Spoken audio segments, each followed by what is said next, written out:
Sorry, boy, but his captain's got to teach his men what happens to those what crossing. Captain's got to teach stuff. Good morning from the Batcave. It is, Thursday, November 11th, 2025. And we're going to talk to you guys a little bit about the Scottish and English Revolution/Reformation. It's really not a reformation. It's more of a revolution, and it just keeps turning into more revolution. That's eventually going to turn into the American Revolution. So you have to understand, you have to understand these revolutions to understand the American Revolution and why people are trying to weave Christianity into that. So if you remember, the main ingredients kind of going into it is that you have the fascistic elements from the German Revolution, which is basically starts out as a revolution to say we can break away,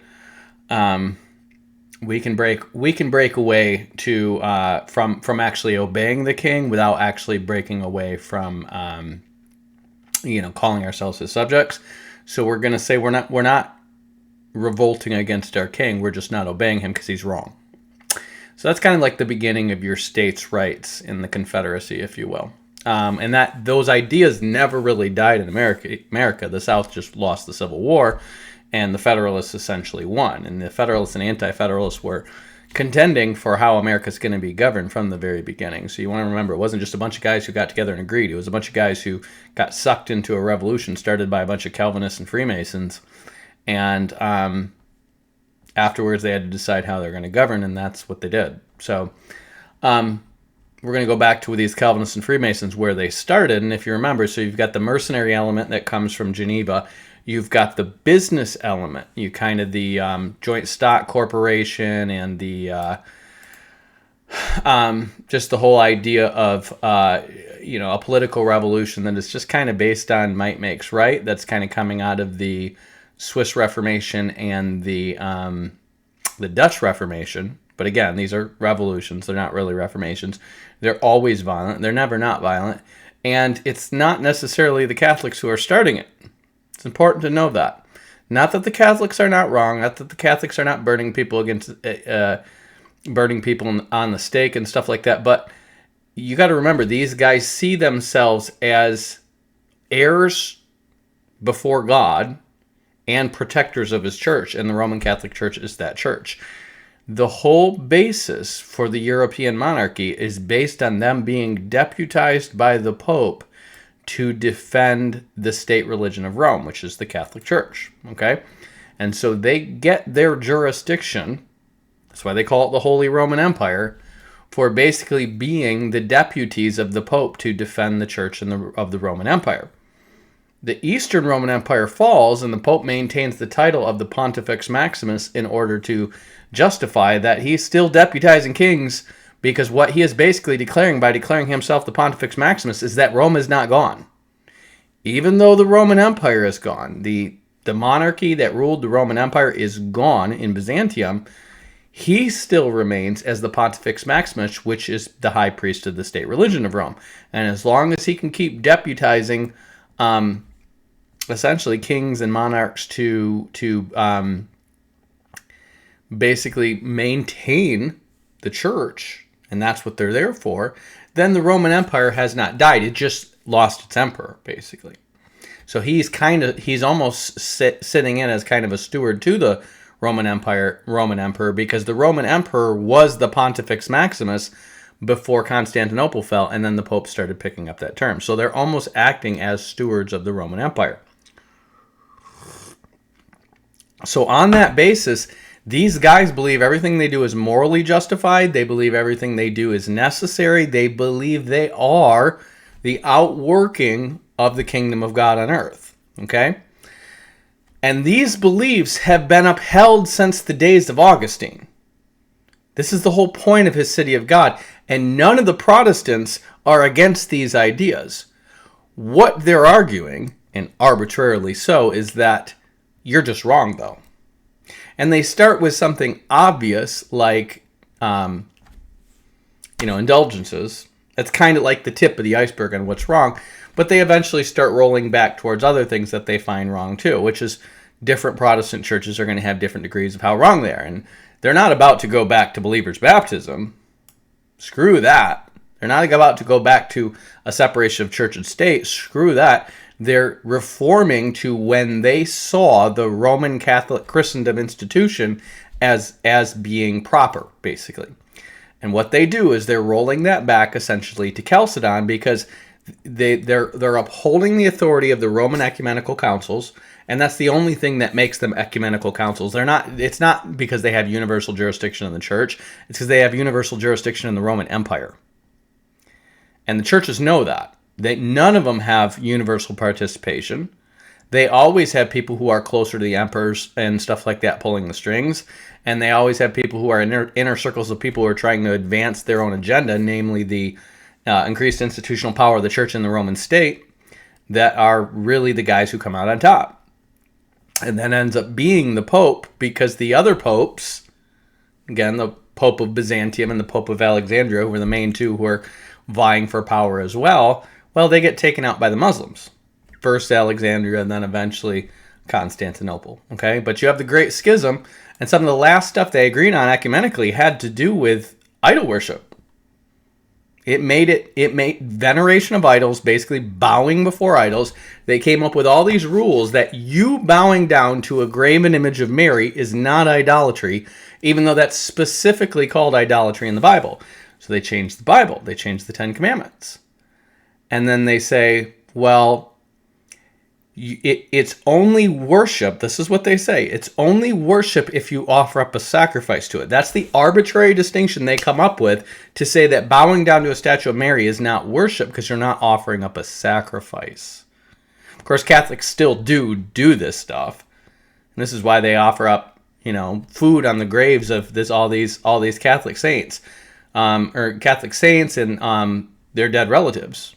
They still do offer up sacrifices or offerings to the dead, to the saints, to Mary, okay? But the Catholics made this distinction that you can bow down to statues of Mary, and that's not worship. Well, biblically, bowing down is worship. I mean, John goes to bow down to an angel, and he says, don't worship me. He's not offering up a sacrifice to him. He's bowing down to him, okay?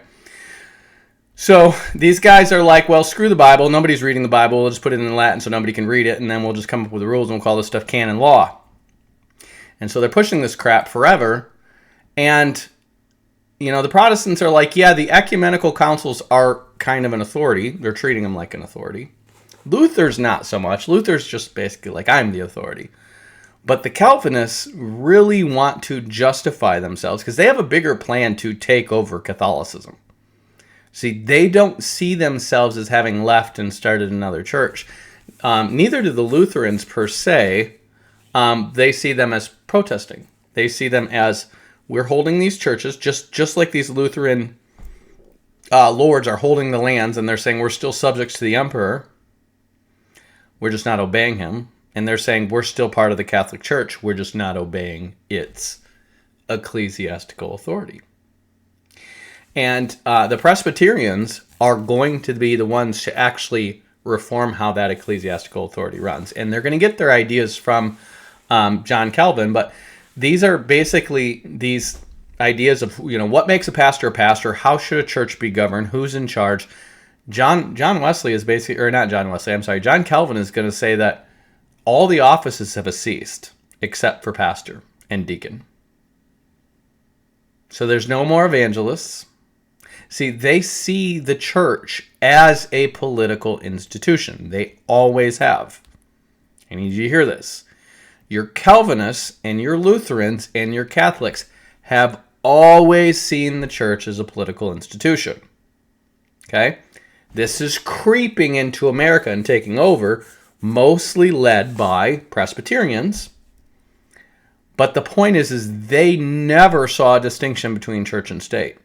However, when we get into the American stuff, when we get into the late 1800s and the 20th century, they're going to make up a separation of church and state. When the Dutch church state gets taken over by liberals, then all of a sudden we're for separation of church and state. Okay, they weren't while they had control of the state, but once they lost control, then they were all about separation of church and state. Okay, this is how it usually works. Because their churches are full of people who were baptized as babies and not really Christians, and they don't really promote people voluntarily giving their lives to Christ and voluntarily submitting to Christ, well, what you're going to end up with is a bunch of false Christians in your church. A bunch of people that say, I was born a Christian. Sure, I'm a Christian. Yeah, doesn't that guy get drunk a lot? Isn't he cheating on his wife? Yada, yada, yada. Yeah, I guess I got to repent of some stuff, but, still Christian. And as the idea of nominal Christians becomes more normalized here in America, all of a sudden these ideas about infant baptism and Christian nationalism and all this stuff they don't seem so bad. Of course they don't. To the carnal ideas sound really good. The carnal think we're gonna go fight Satan with weapons, with carnal weapons.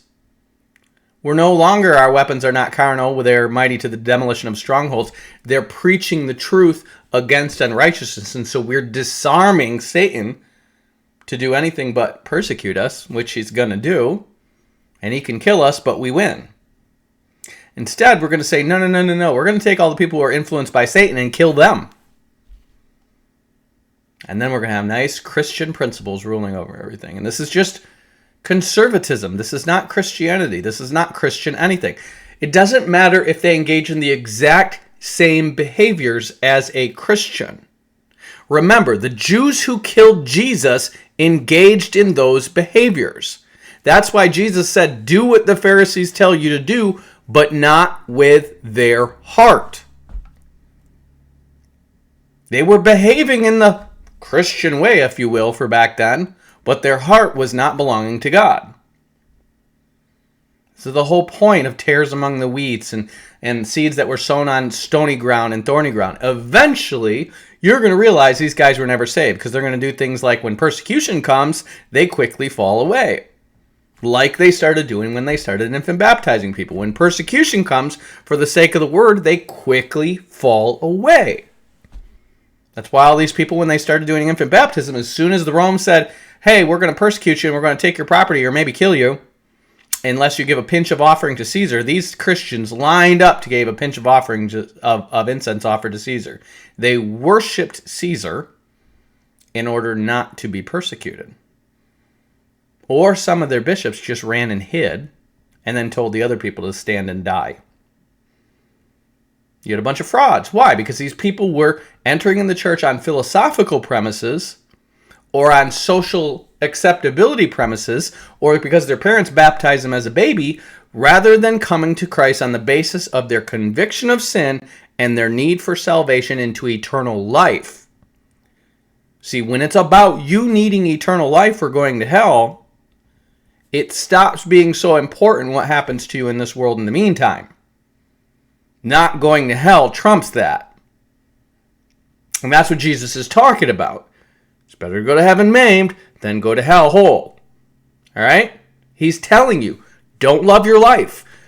Don't love your family.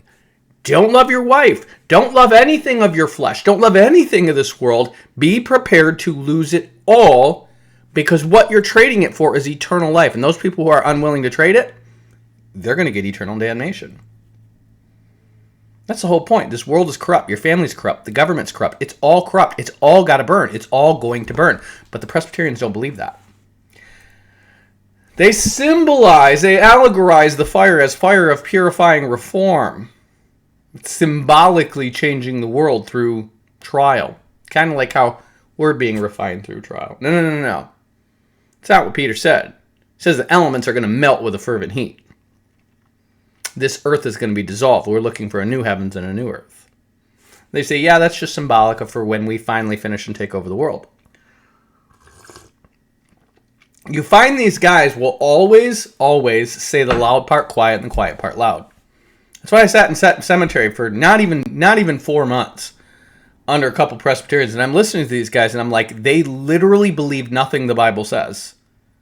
They got their endless arguments for why. But if you actually listen to them, you're just like, they have a reason for every single doctrine that matters in Christianity that it doesn't mean what it says. Jesus says, come to me. Guy says, what must we do to be saved? And they say, Believe, be baptized, and you'll receive the Holy Spirit. And they say that guy who asked that question was already saved because he believed, and that's why he asked. Everything else is just, so Peter was lying. And all that stuff about God actually saying, if you repent from your sins, I'm going to repent from the wrath that I was going to pour out on you. Well, he's lying too. God already picked who's going to be saved and who's going to be damned. And everything God does is plan A. God never changes what he's going to do based on what you're going to do. He might say it again and again and again. He might exemplify it to Moses. He might exemplify it to David. David says, is Saul going to come attack here? He says, yes. Okay. So David skedaddles and Saul doesn't attack there. See, David changed what he was going to do, and then God changed what Saul was going to do. He says it in Amos. He says it in Joel. He says it in Jeremiah. If you change what you're going to do, I'm going to change what I'm going to do. In Ezekiel, he gives an example. He says, Tyre, you're going to be destroyed by Nebuchadnezzar. And then Tyre submits to Nebuchadnezzar. So then he gives another prophecy in Ezekiel and says, now they're going to go pillage Egypt because he didn't get a chance to pillage Tyre. Was Ezekiel a false prophet then? No. That's completely consistent with what God has said through the prophets. If you humble yourselves and submit to the judge that I sent to kick your butt, well, that's repentance, isn't it? You're under the discipline now. You're submitting to it. And he's always saying these things. They said, no. Those are anthropomorphisms, they say. That's God acting as if he was a human, and this is what you would do if you were a human and you were God, but God's eternal and unchanging, and when he says he's mad, he's not really mad. And they just have endless philosophical, I'm going to really try, baloney arguments. Not the good kind of baloney. Not the good kind of baloney that you can just roll up and you can just eat whenever you want. The bad kind with olives in it. Baloney arguments. That's baloney. So, by the time you get to the Reformation, fake Christians has been the norm for 1,000 years. Think about this. 1,000 years of the vast majority of Christians not really being saved. It's not different than it is now. The only difference between what percentage of people are really born again then and what percentage of people are really born again now is everybody's lying. Of course I'm a Christian. I was christened, I was baptized, my names are on the logs in the Catholic Church. Of course I'm a Christian. Everybody. When were you born again? What do you mean? I was regenerated in baptism. Of course I'm born again. I was regenerated in baptism. Presbyterians still say this today. And what if you never get saved? What if you never believe in Christ? I listen to these people talking about it, and they're like, oh, clearly God chose your children to be elected because they were infant baptized by you. This is the dumbest thing in the world.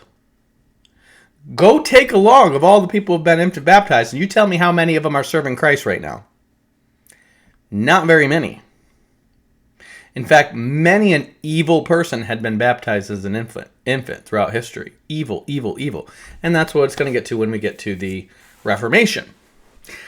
So what people like Luther and Calvin and Knox and these guys are going to do is they're going to appeal to carnal instances, and even in some cases, lie, cheat, steal, and murder for the sake of the blessed Reformation, this thing that God is doing. This great awakening, you might want to call it. Okay, this thing that God is doing. We're justified to lie, cheat, steal, and kill because, after all, here's an example in the Bible of some midwives lying to Pharaoh not to murder the babies, and so therefore lying is justified. They're going to write these notes in the Geneva Bible and then spread it around everywhere.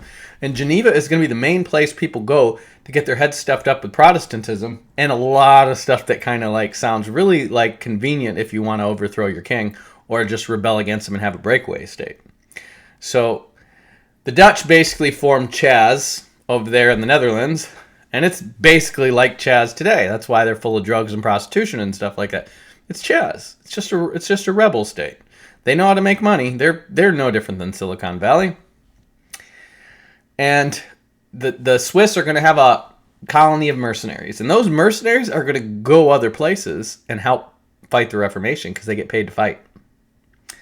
They're going to help with that. And one of the guys who's going to get them involved in that is going to be John Knox.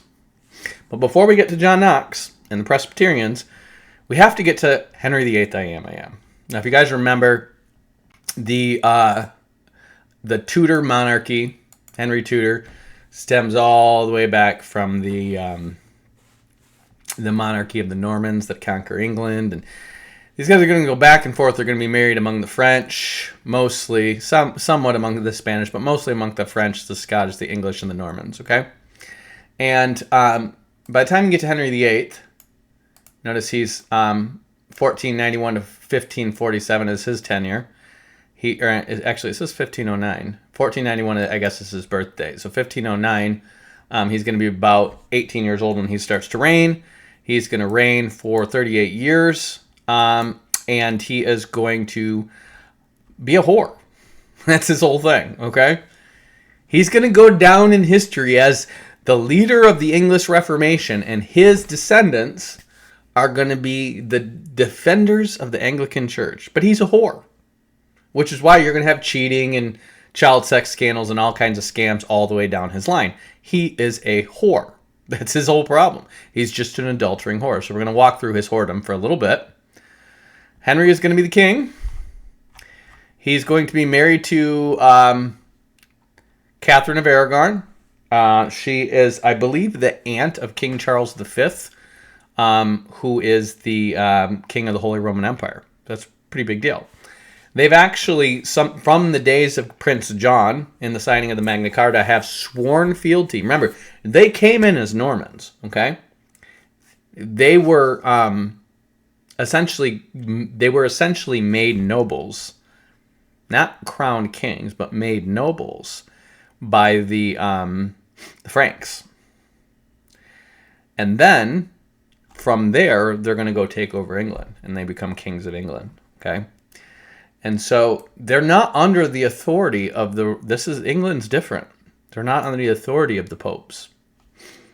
But after Prince John signs the Magna Carta, giving basically parliamentary, we would call it parliamentary, almost like a representative democracy to the Northern Lords of England to balance against him and his family's endless crusades and adventures they want to have at everybody else's expense. You're going to have him basically submit to the Pope and say, hey, I swear fealty to the Pope in order to get out of having to follow the Magna Carta. In other words, he's going to sign a contract and get under the Pope's authority so he can break his oath. And the popes are all about oath breaking, okay? So when we talk about this Reformation stuff, you want to make sure I understand. I am never saying the popes are right. I'm never saying the Holy Roman Emperors are right. I'm just saying the Protestants are wrong too, okay? This is why the people who are right, if anyone, is the Anabaptists. The Quakers are right on some stuff, wrong on some stuff. The Pietists are right on some stuff, wrong on some stuff. The Anabaptists are right on some stuff, wrong on some stuff. But what they all are about is understanding that this is about getting people saved, not about politics. That's what they have in common. And those three groups are going to fuse to create the evangelical movement in the Americas, okay? But he's going to be married to Catherine of Aragon, and then he's going to basically have an affair with her maidservant. People are going to think that he might have fathered a couple kids with them, but they would have been bastards and illegitimate, not able to take the throne. After he sleeps with her lady-in-waiting, he then starts sleeping with her sister because he's a good Christian, right? He just wants to be like Jacob in every possible way. And so he's made kids probably with Mary Boleyn, and then he falls in love with Anne Boleyn, her younger sister, because she's younger and cuter. Meanwhile, his wife, she seems like she has that, we'll call it an angry face. It's because she knows her husband is sleeping with her handmaids. Okay? And then, so she's in the queen's entourage. She's sleeping with her. He attempts to seduce her. She refuses to become his mistress. He's not sleeping with her yet, okay? And so now he's sitting here, well, I want to sleep with her and she won't sleep with me. And my wife's not bearing me a male heir And so I'm going to divorce her so I can sleep with this other girl. And he does. Well, the Pope's like, no, you can't divorce her. Why? Because this is roughly 7 years after Luther nails his 95 Theses to the wall. The Holy Roman Empire is not doing super right now. And if he gives him the justification to divorce the aunt of King Charles V, who runs the Holy Roman Empire, he runs Spain, he runs Austria, he runs Germany, he runs all the way up through Denmark and stuff like this, all the way up into Scandinavia. That's Holy Roman Empire. He runs all this. Netherlands, pretty much everything but France. He runs all this, and the popes are like, this guy who pretty much rules Europe, with the exception of France and Italy, parts of Italy. If I grant a divorce between his aunt and the King of England, because this guy's cheating on her, that's not going to go well for me. And the last thing he wants is to tick off the Holy Roman Empire and then have the whole Holy Roman Empire go Protestant on him. So he's like, 9. You cannot do that, except in Italian. He says, ni, or whatever the Italians say for no. And so Henry VIII is like, I have a problem. I want to bang this other lady. She won't let me bang her and just like be my chick on the side like her sister was. That's fair. So I have to divorce her sister if I want to bang her.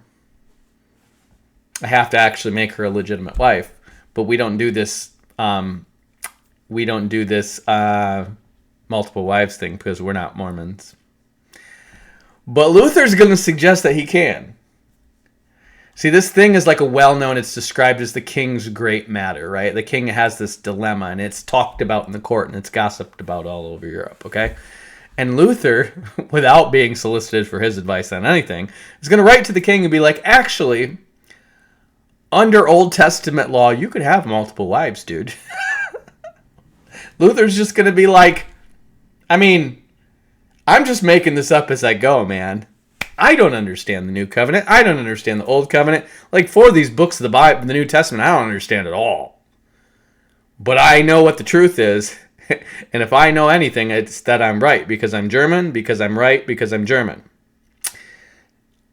Under the Old Testament law, which we're not under at all, you could have polygamy. So just have polygamy, dude. But the Catholics have frowned on polygamy for quite some time. But if Luther had his way, thank God he dies, you'd have polygamy in England. You would have polygamy being normalized in all of Protestantism, probably, if Luther's advice had stuck. Okay? So before you rag on the Mormons for that, remember, that was Luther's idea that he gave to Henry VIII. Okay? So Henry's going to have an interesting thing because Henry, the reason he knows about Luther, and Luther knows about him, is because Luther is going to write on which, that the Catholics are going to have these 7 sacraments, okay? And I think, christening is a sacrament, infant baptism is a sacrament, marriage is a sacrament, blah, blah, blah, down to last rites. I forget what they all are because they're all stupid and irrelevant. We have no sacraments in the church. We have baptism and communion, and they symbolize things. I don't pay attention to what sacraments are. But Henry decides to, in 1521, after Luther starts attacking some of the sacraments that he doesn't like, he publicly defends the 7 sacraments, and he is really given a gold star by the Pope for doing that, okay? So he thoroughly places himself on the side of the Catholics when the Reformation starts, but now he has a problem. He says, my name is Henry VIII, I am, and there's a reason why I dress to have my bulge sticking out of my pants like this. I like the ladies, and the ladies like me. And so what Henry VIII, I am is going to do is say, we need to get down with this Reformation thing.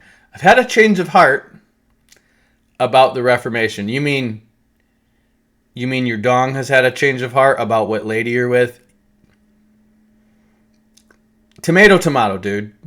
We're going to get on board this Reformation thing. I don't understand what Reformed doctrine is. I don't even understand what we believe. I just, work it out, you guys. He calls his privy council and his main dudes, and he's like, figure out how to get us on this Reformation thing.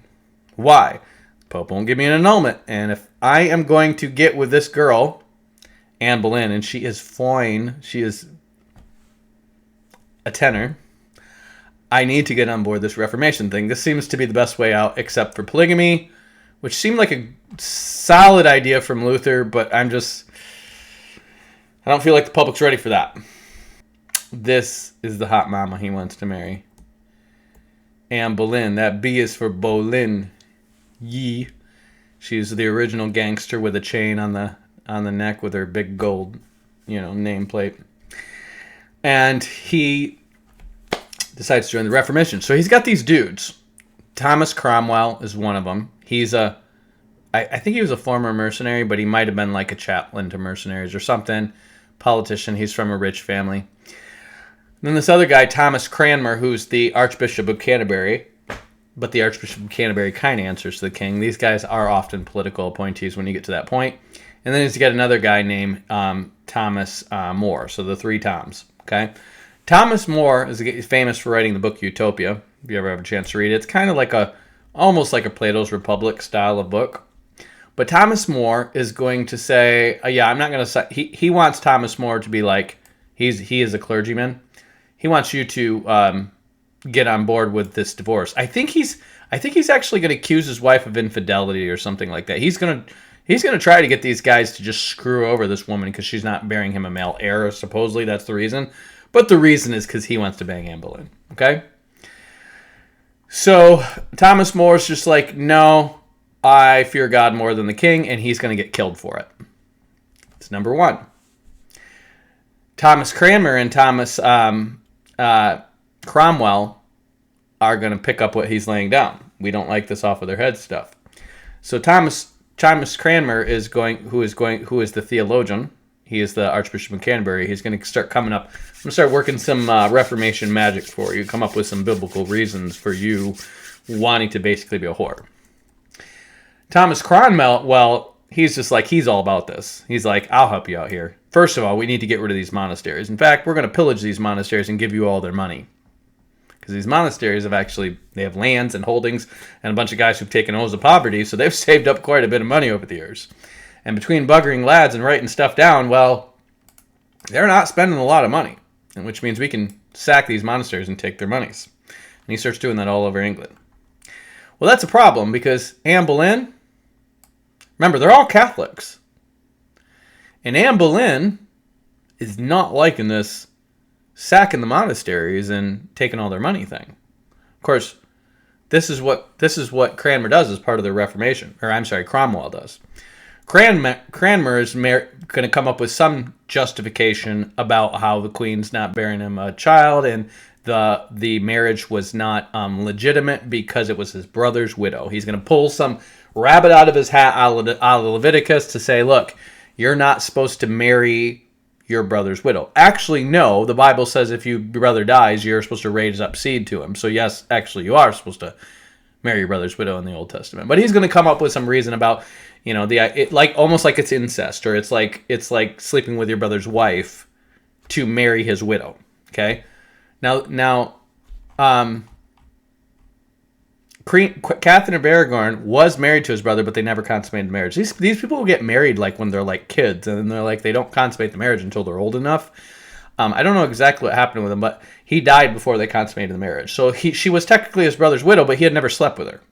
There's no biblical grounds for him divorcing her. But Cranmer's going to make one up, and Cromwell's going to run around pillaging the monasteries. Well, Anne Boleyn, who is now the wife and queen, she doesn't like this, and so she starts to speak out against what Thomas Cromwell is doing. And Cromwell, who's about Cromwell, is moving up in power. Remember, Thomas More's been executed. Cranmer's more a religious guy, and Cromwell is making himself kind of like one of the main counselors to the king. And, it turns out Anne Boleyn is not having a male heir either. She was supposed to be young and prime and fertile, but she's not having a male heir either. Now, she does get pregnant, But she loses the baby because Henry gets thrown off a horse and almost dies, and she gets stressed out about that and loses the baby.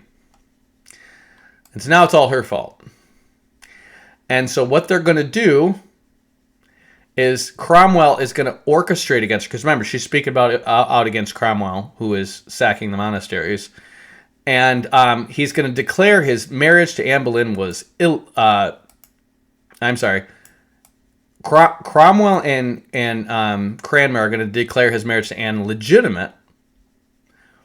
But then she's not going to bear an heir later. And what he is going to do is he's going to have her falsely accused of adultery and witchcraft and get her executed. Why? Well, because she's not getting a male heir either. And Thomas Cromwell's got a personal bone to pick with her. So he's going to get her executed. Henry VIII is not really in favor of this. But she's not giving him a male heir, and he's divorced his wife and basically alienated the Holy Roman Empire and the Pope over this. So he has not been thinking very clearly for the whole time. In fact, if he was really thinking, somebody would have shoved this whole Magna Carta thing in front of his face and be like, remember how you guys submitted to the popes in order to get away from this being the law of the land?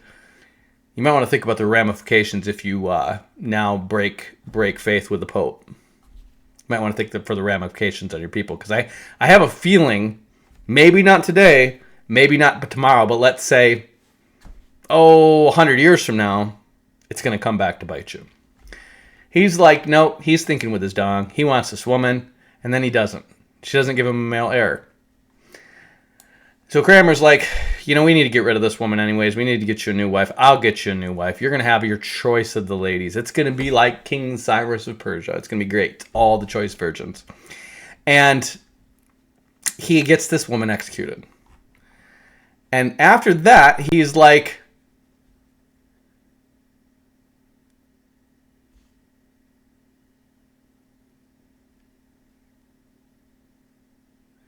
it looks like he has one or two affairs while he's married to her.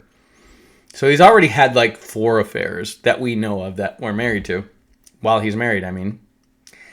And then after that, we're now reformed. Well, what does that mean? What does reformed mean? And what these guys are doing, remember, Lutheranism has started, but we're in 1534. Calvin's just getting to Geneva. We don't really have Calvinism yet. We have Luther and Zwingli. Zwingli's dead. But his ideas, are floating around a little bit. And Luther's ideas are floating around a little bit. And he's like, let's have something like Luther's, but just don't change too much stuff. Don't rock the apple cart too much. And so England comes up with something that's basically Catholic but Protestant, pretty much in name only. Okay, but what makes them Protestant is they ain't doing what the Pope tells them to do. He's defending the church. That's his whole role, is I'm defending the church from the wicked Pope. He's the Antichrist. He won't give me my divorce here. So he has a couple affairs, and then Anne Boleyn finally gets executed, and he then goes to hook up with one of her ladies in waiting. 10 days later, he's married to one of her ladies in waiting. Probably he already had something going on ahead of time. I mean, it's 10 days after he has his wife executed, he marries one of her ladies in waiting. Ladies in waiting doesn't mean like you're lined up to marry the king if she dies. No. Lady in waiting means like you're waiting on this lady. Okay? So she's like a maid to her. Okay? Henry's always hooking up with the maids of his wives. So what he does to, by this time, his first wife has a daughter named Mary. His second wife has a daughter named Elizabeth. Okay, so Anne Boleyn has a daughter named Elizabeth. Catherine of Aragon has a daughter named Mary. But what are they doing is they are declaring their daughters to be bastards, basically, in order to justify Henry marrying another guy and hopefully getting a male heir. Okay? By the time you get to Jane Seymour, she gives birth to a son, Edward III. Okay, good. Edward III is my male heir. I'm sorry, Edward VI is my male heir. And my other two daughters are basically bastards now. They're illegitimate. Otherwise, they would be in line for the throne. I don't know why they have rules that the daughters are in line for the throne. It seems like you would have a male automatically trump a female for, who's going to be the monarch, but they just don't do it like that. Don't know why. And so they're so sure that this is going to work out between Edward when he's a little baby that they declare the other two bastards with no line of succession to the throne while declaring Edward the future king. And they're so sure of this that they go up to... He declares war on I believe it's his nephew, which is King James, I want to say the 5th of England. And he's going to... Or King James the 5th of Scotland. So this is before... It's King James the 6th of Scotland who becomes King James the 1st of England and gives us our King James Bible. So it's going to be his, I believe, grandfather, who he's going to say, hey... he goes to war on him. He invades his lands. They fight some stuff. And then as part of their peace, he's like, how about we have your son, your daughter, Mary, her name is Mary, Queen of Scots, marry my son and unify England and Scotland. See, he's trying to accomplish something with his life besides just sleeping around. So he's trying to unify England and Scotland as a single realm. Scotland had got some independence years before, and I forget the circumstances of that, but they did. So, Henry VIII, I Am, is kicking it with Jane Seymour. They got a kid. Things are looking good. And then, Jane Seymour dies giving birth. So he needs another wife. At least he's not cheating on her or trying to get her killed. She just dies giving birth. That's like the most normal thing that happens in his whole life. And so in 1538, Thomas Cromwell's like, don't worry, I'll find you another wife. 1538, Cromwell is surfing for a wife. Now, Calvinism's starting to pick up in Geneva a little bit. More and more German principalities are joining the Reformation. Remember, we're looking at... almost 20 years from Luther's Reformation starting. By this time, you do, I believe, have revolution breaking out in the Netherlands, and they're kind of getting on board with the Reformation thing. It's thoroughly going on in Switzerland, but it's not. They don't have a unified theology or anything like that yet. And Cromwell is about this Reformation thing, and he's like, I'm going to go get you married to one of these powerful princes of Germany, or married in with his line or his family. I'm going to find you a hot Protestant wife. Remember, everybody's been Catholic that he's married to. They're all Catholics, okay? None of them are Protestants. So he goes and finds them Anne of Cleves. Now, me personally, I don't think Anne of Cleves is bad looking, but Henry wasn't feeling that. He probably looked at her and he was like, prude. He's like, I've been sleeping with handmaids for the last 10 years. This woman looks like an appropriate Protestant. She is not going to put up with me having any ladies on the side. Prude, I don't want her. I don't know what it is. He just doesn't like her. Maybe she's short. Maybe, I don't know. Maybe he doesn't like her nose. I don't know what her idea. Because he thought she was okay to marry. I'm not saying she's bad looking. I'm just saying she's kind of serious looking. And I get why he's like, she's fine. She's got them fine features. But his first wife was just not happy. Imagine speaking Spanish on top of this. And not like the cute kind of Spanish, like Latin American Spanish, but like the angry kind of white people Spanish. So he's on Anne of Cleves now. This is like his fourth wife, I think. Plus he's had like 4 affairs that we know of. And he is technically married to her, and he sees her, and he's like, yeah, let's not do this. And it says, when Henry met Anne, however, he was much displeased with her appearance. The king was reportedly taken aback and told his courtiers, I promise you, I see no such thing has been shown by me by her pictures report. I am ashamed that men have praised her as they have done. I love her not. Despite his protests, Henry knew the situation was too far gone and he would have to wed his bride. He's like, all I've seen is he said her Instagram was faked. Those pictures were 20 years old. She is not that fine. Maybe this picture was just like, that was her when she was 18 and now she's 40 and she's put on a few. I don't know. But he's like, no, this is not cool. Okay, she's 25. She's not. She's 25. So he marries her, but he never sleeps with her. At the morning after his wedding night, he complains to Cromwell. He says, surely, my lord, I liked her before not well, but now I like her much worse. You've never even consummated the wedding. She is nothing fair and have very evil smells about her. I took her to be no maid by reason of the closeness of her breasts and other tokens. No maid basically means to be not a virgin. And other tokens which, when I felt them, strake me so to the heart that I had neither the courage to prove the rest. Oh, he's saying no, that he's by the closest of her breasts. I don't think she's a woman. That's what he's saying. I don't want to sleep with her because I'm not quite sure she's a woman. I can have no appetite for displeasant airs. I have left her as good a maid as I found her. In other words, he's not saying because of the closeness of her breasts, I think she's not a virgin. He's saying, I'm not sure she's a girl. He says, Henry wished to annul the marriage as soon as possible so he could marry another. Anne did not argue. She confirmed that the marriage had never been consummated. Anne's previous betrothal to Francis of Lorraine provided further grounds for the annulment. The marriage was subsequently dissolved in 1540, and Anne received the title of the king's sister, 2 houses, and generous allowance. So congratulations. You are basically a widow for life at age 25 because he thought you looked like a dude. I honestly think she's one of the better looking of his wives. She looks a little boring. I'm not going to lie to you. She looks a little Dutch and boring.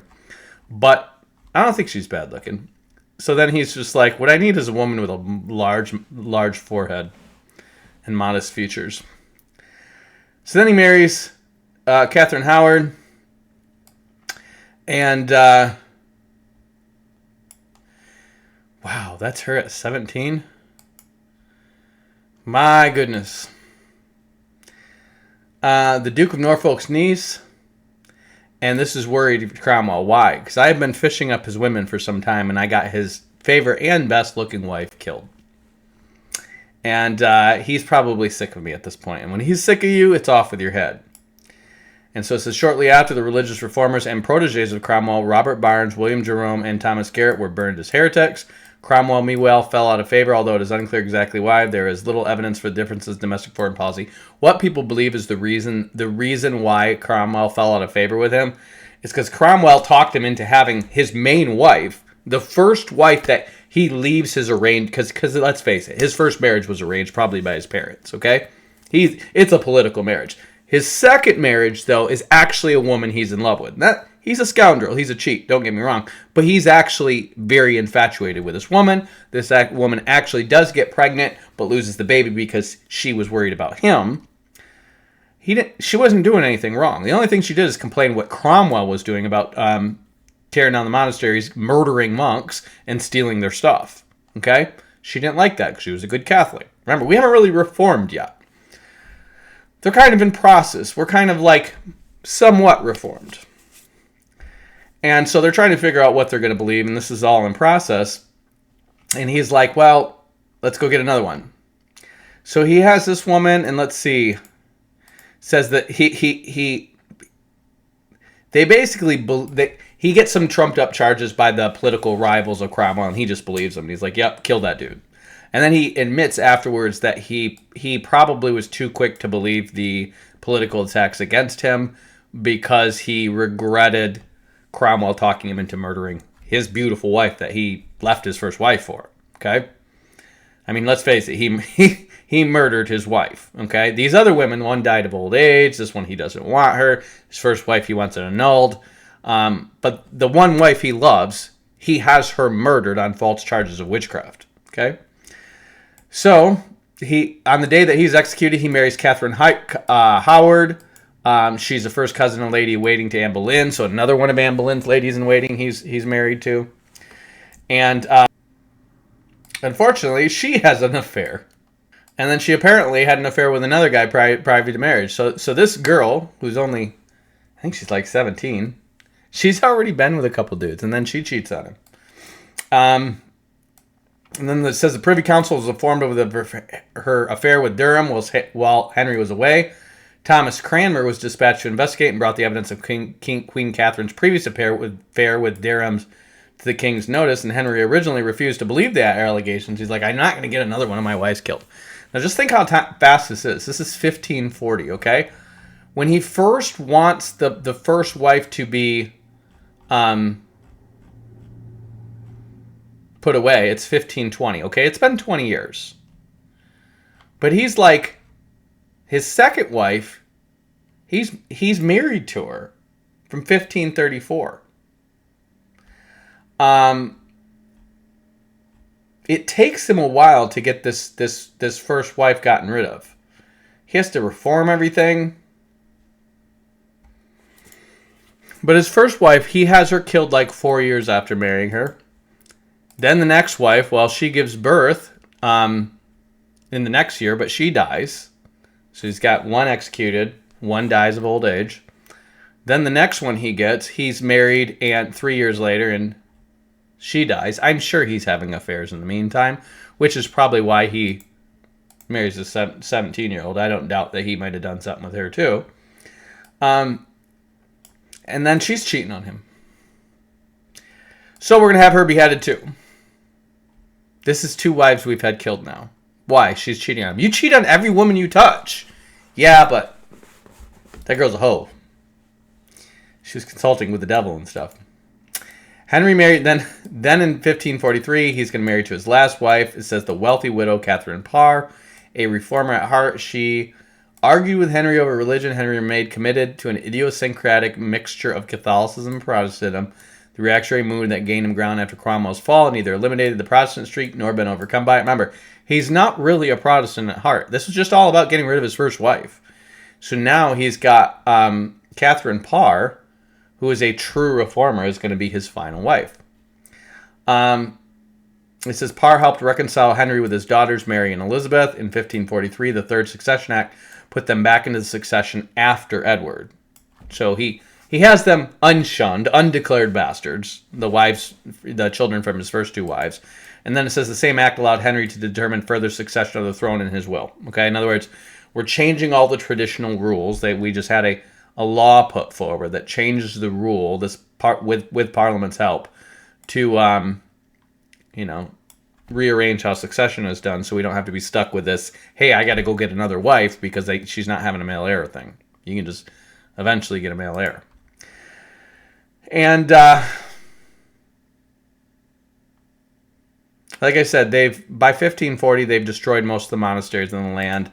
They've kept the churches in place, but they destroyed and pillaged the monasteries because the king's actually just taken over the churches, and they're like, it's somewhat reformed. So it's somewhere between Catholic and Reformed. And the Anglican Church has always been somewhere between Catholic and Reformed. Okay? You will have Calvinists in it. You actually had people in it who wanted to just rejoin the Catholic Church in the 1800s. You have people in it who practiced seances and witchcraft and stuff like that. Like one of the archbishops of Canterbury, which is their highest office, was doing this at one point in time. You have people that are great scholars in it. You have people who are super liberal, more conservative, blah, blah, blah. You have everything in the Church of England. It's just a hodgepodge. Because the only reason for it reforming was not to try to get to a certain point of doctrine. It was just to get Henry's affairs in order so he could sleep with who he wanted to and get his male heir. But he ends up staying with Catherine Parr. After he dies, he hooks up her with 7,000 pounds a year to support herself. He further ordered that after his death, Catherine, through Queen Dowager, should be given the respect of a Queen of England as if he were still alive after the coronation of her stepson, Edward IV. Remember, Edward was his son with Anne of Cleves, I think, his 3rd wife or 4th wife. She retires from the court, and she basically lives a witch widow. Okay? So she's only married to him from, I think, for 6 years. That's his first marriage, I think, was actually his longest marriage. His last marriage is 6 years. And so his last wife is thoroughly Protestant. And she's the stepmom to his son, so his son's kind of surrounded by Protestant advisors and stuff. And they're trying to get this Protestant thing going now. We're Reformed. Let's be Protestant, okay? So he's got this deal going on with his son Edward. He basically launches a war to assure that his son's going to be married to Mary, Queen of Scots of Scotland. And then if they have a son, that son will be king of both England and Scotland. And that's eventually going to be King James, okay? It's actually going to work, his plan, to unify England and Scotland. But it's going to be messy until it gets there. Remember, he has got Edward I, who's in line for the throne, and because of his wife was actually probably a pretty good person and a Protestant, she's like, you should reinstate these daughters to the throne as successors if he dies. Now, the last thing they're thinking is he's probably going to die by age 17. They're not thinking that, okay? They've got a son. He's reasonably rich. He's reasonably healthy. He's wearing the bulge on the outside, so he's clearly virile. Mary's kind of old and bitter. She's an older lady. She's born in 1516, so 2 years before Luther's revolt. 1558 is when she finally dies. She's not going to have any kids, so she's going to die at 42.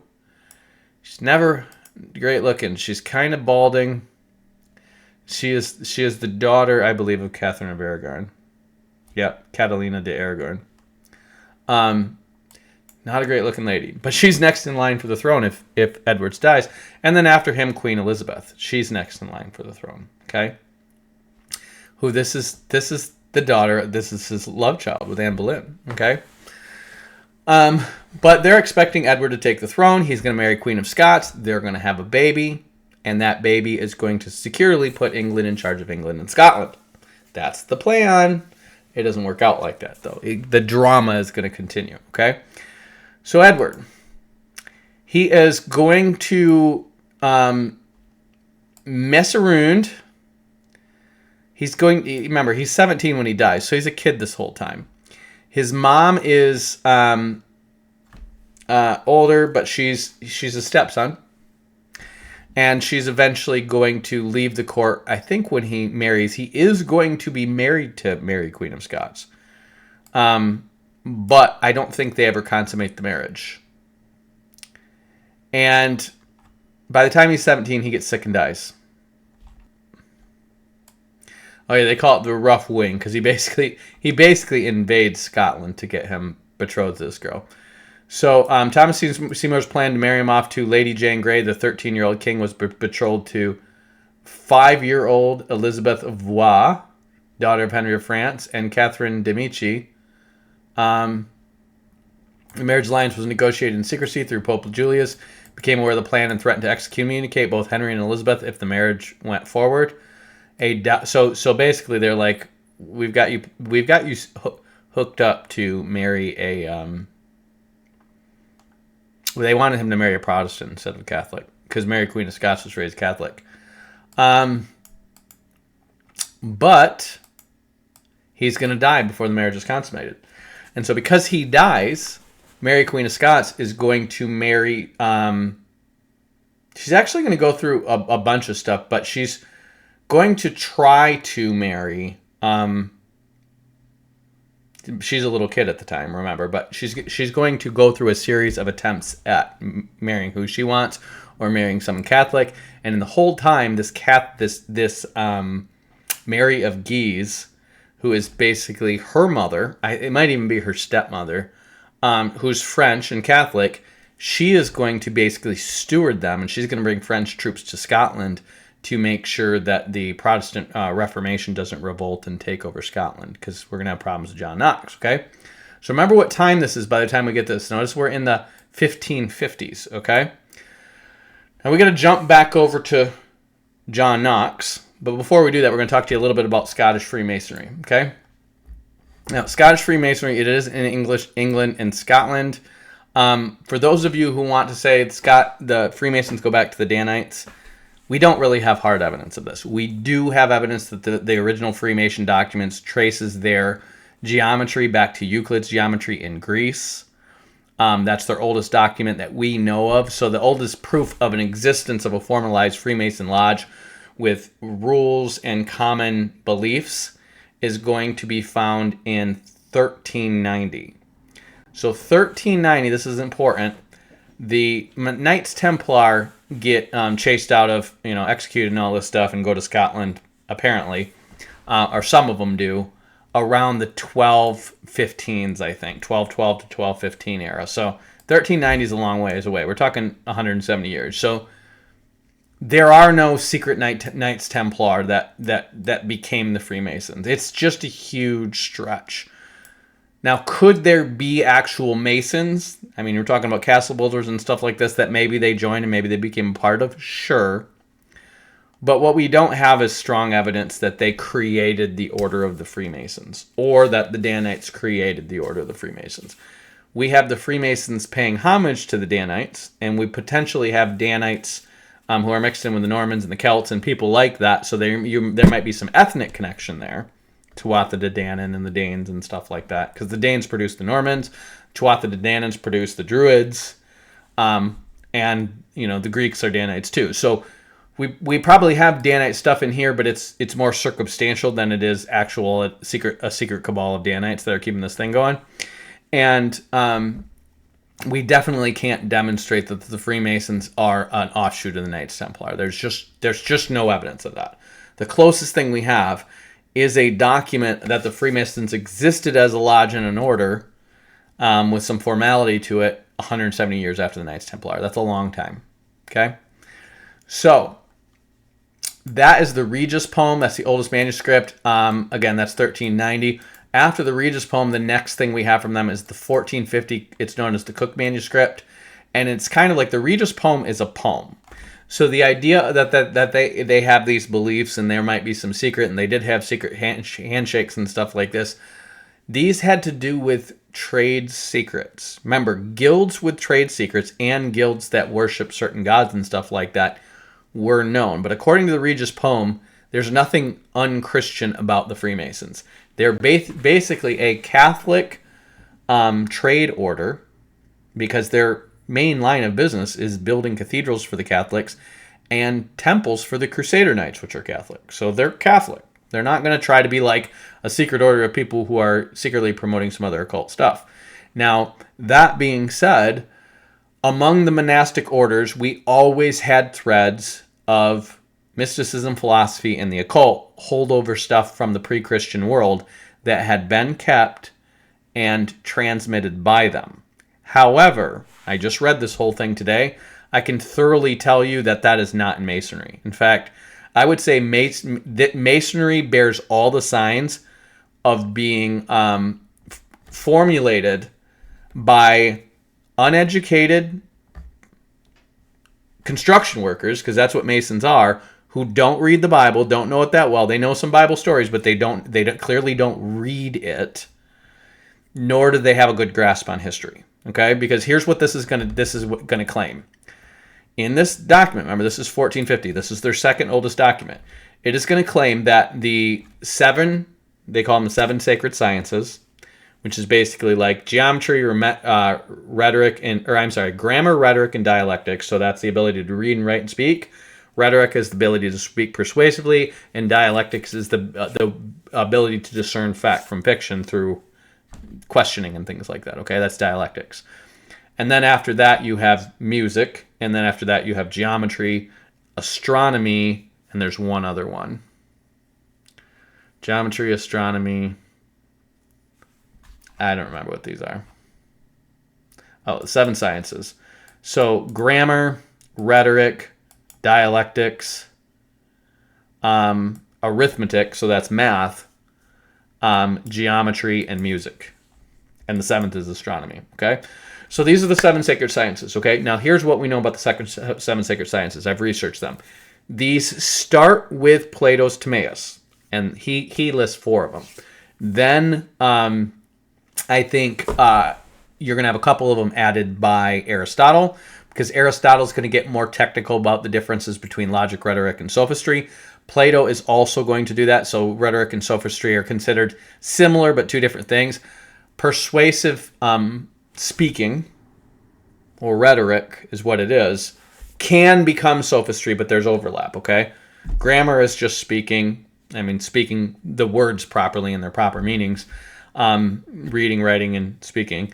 Rhetoric is speaking persuasively, and then sophistry is kind of some overlap with rhetoric, but it's basically about BSing people with the way you talk, okay?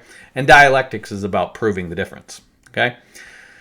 So arithmetic and geometry is what they see as, creating masonry, arithmetic and geometry. And then music is something that is just like, the Pythagoreans have it.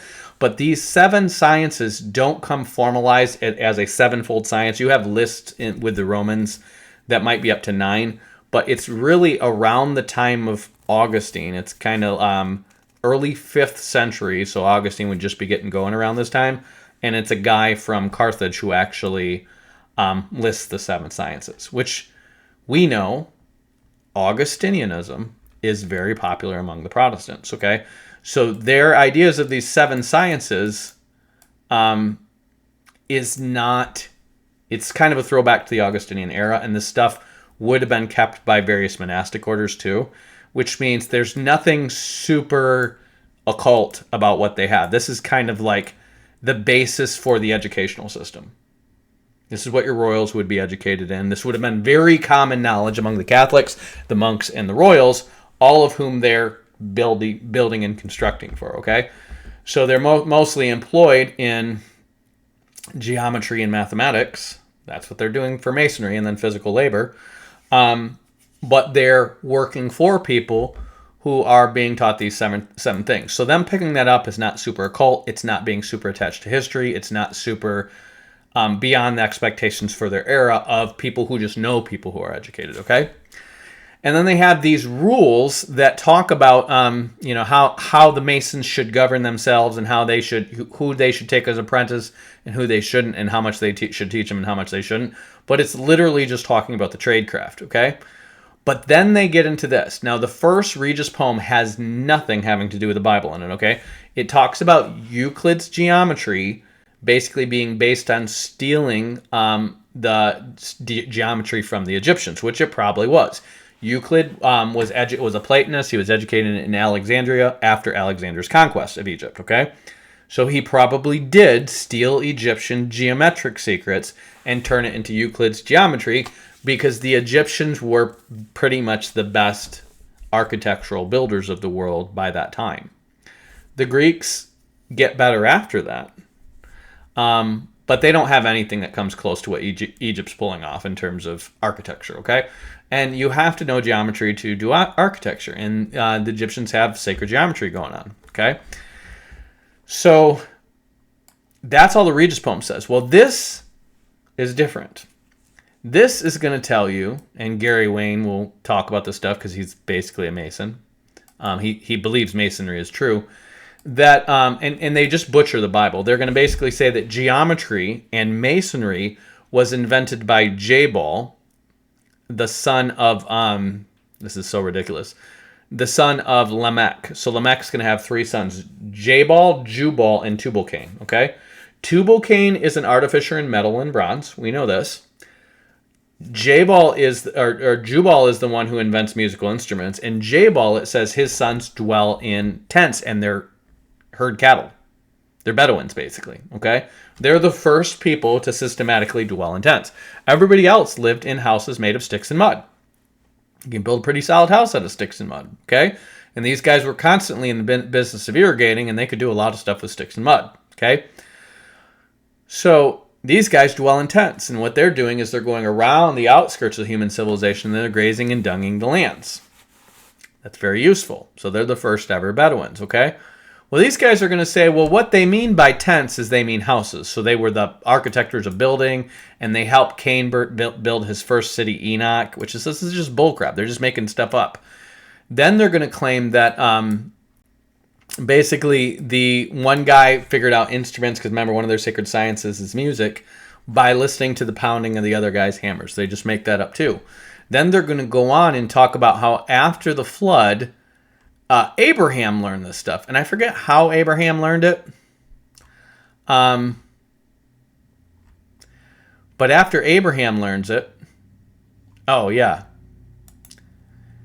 he's gonna talk about this myth of all the sacred geometry and all the 7 sciences being written down on 2 pillars, which I can tell you where they got this from. They got it from Josephus, but they don't acknowledge Josephus here.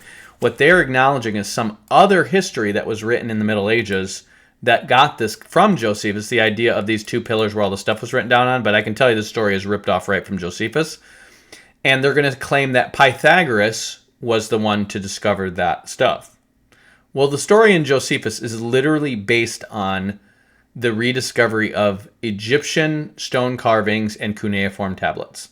And that's why they talk about 2 pillars, one being based in stone and one being based in clay, where they got all the secret knowledge from before the flood. No, it's literally them digging up Sumer in Egypt. That's where everything comes from.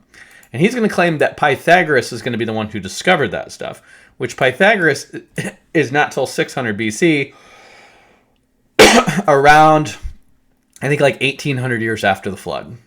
So if it's stuff that was from before the flood, why would Pythagoras be the one to follow it? It wouldn't be. These guys don't know history for crap, okay? They're also going to claim that Euclid was taught sacred geometry by Abraham when Abraham went into Egypt with Sarah, okay? Abraham goes into Egypt with Sarah roughly 1,500 years before Alexander the Great is going to build Alexandria, and that's where Euclid gets it, okay? So they're off by 1,000, 1,500 years in their historical claims. I mean, these are not the claims of people who know books, who know history. These are not the claims of a continuous secret order that has existed since ancient times. These are the claims of people who have access to a few books and don't know anything, okay? And so what they're claiming is then they're going to claim that after the Tower of Babel, it was discovered by Pythagoras. Oh, it says one of the pillars was discovered by Pythagoras and the other one was discovered by Hermes.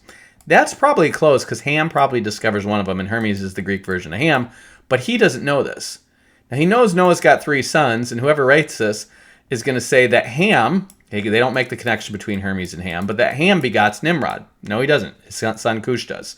And then they're going to claim that Nimrod and Asher are cousins. Because remember, Ham begot Nimrod. Well, no, Shem begot Asher, and Ham's son Cush begot Nimrod. So you could say that they're second cousins, okay? And they're going to claim that Nimrod is going to teach this stuff to Asher when Asher goes and brings it to Assyria, and then it's going to come from Assyria, and then eventually Abraham's going to teach it to Euclid in Egypt, and they're separated by thousands of years, and then Euclid it's going to be passed down to them. But apparently he's going to put Euclid before Solomon, and so he's going to say, what time the children of Israel dwelt in Egypt, they learned the craft of masonry in Egypt. And eventually it's going to be taught to Solomon. And then this is going to be the first time. They don't mention Hiram Abiff by name, but they're going to claim that it says the king's son of Tyre, who was his master mason. This is not true. For one, Hiram Abiff is not the king's son.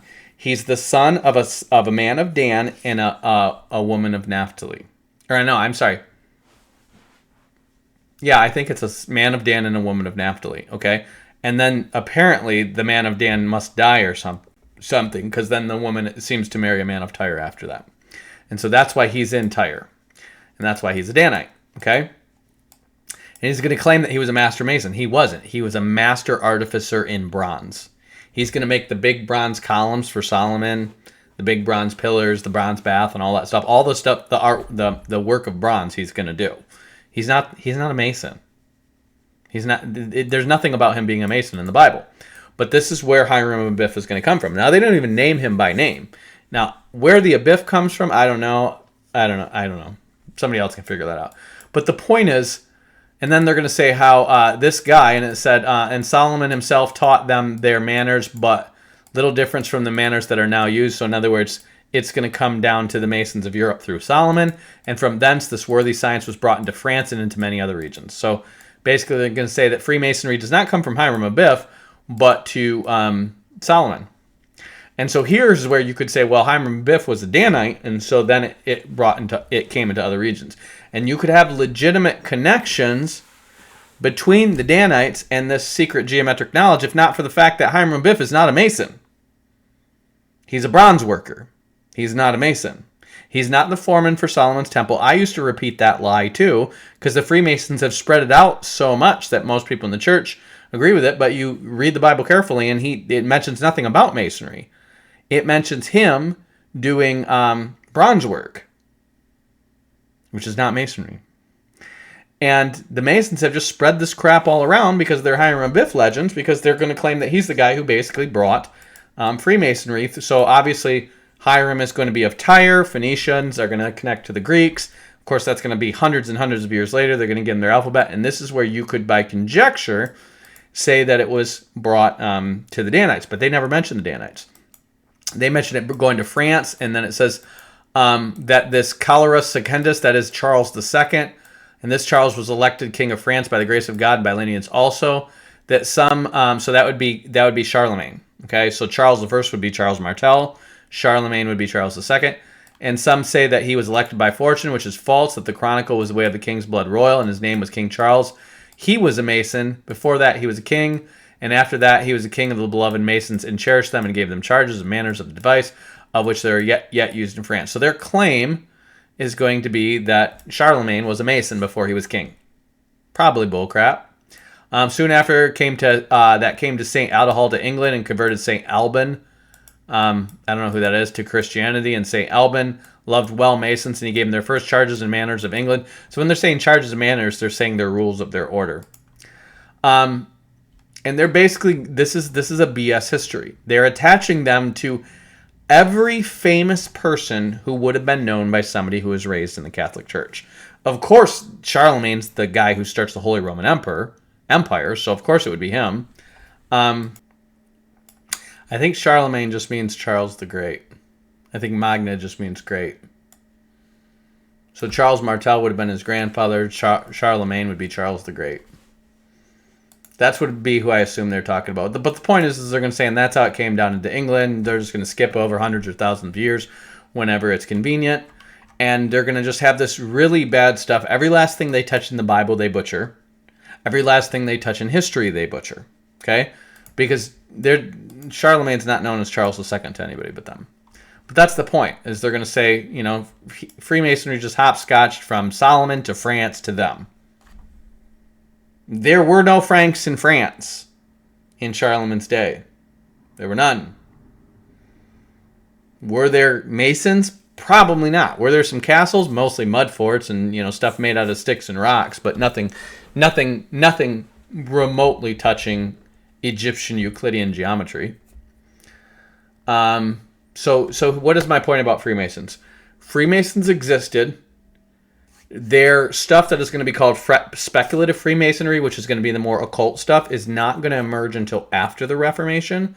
But the Freemasons, what's going to happen in this transition period is once you get to the point where the Reformation's happening, you're having people build wooden churches and stuff like that. They're not building big, huge, monumental structures anymore. And so the Masons' tradecraft is going out of style. We have not been doing crusades in a while, so we're not building a lot of new castles. People are living in big houses and estates now, but a lot of these have been built for a while, and they don't need big stonemasons doing all this stuff because castles are going out of style. We're on guns and gunpowder now, okay? We can blow holes in your castle wall with a cannonball now, okay?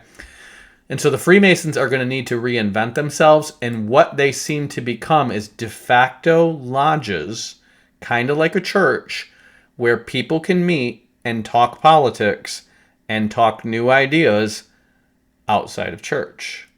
That's what the Freemason lodges become in Scotland and England, okay? Before that, they were basically just clubs for guys who were in charge of building castles and cathedrals and stuff like that, okay?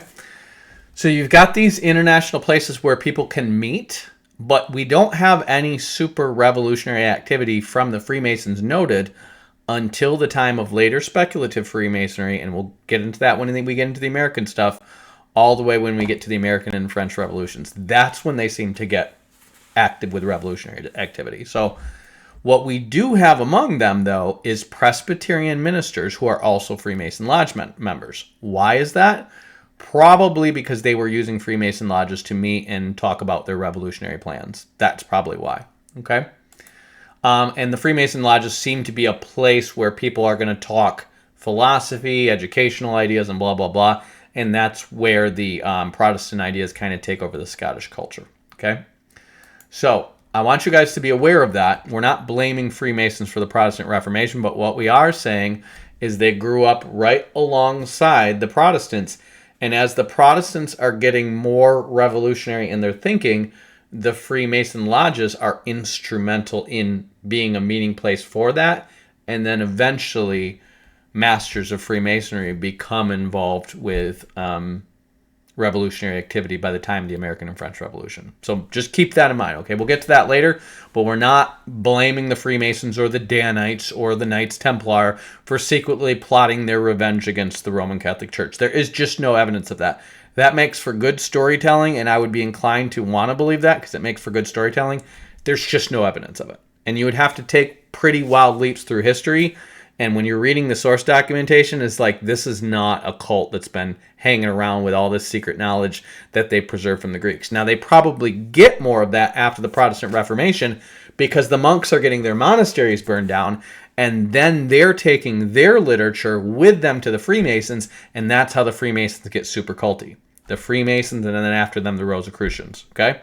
So it's important to know it's because the monasteries are getting burned down, and those are the guys, remember, they were transcribing documents. That was a major thing they did, and they had a lot of old literature that they had kept from the East, because a lot of these monasteries left the East and went to the West, especially with the Muslims in Constantinople getting burned down. You also had some of these monasteries that existed in Alexandria, Egypt, and Jerusalem that had brought stuff over from probably the pre-Islamic era, and they had probably saved a lot of these books and copied them, okay?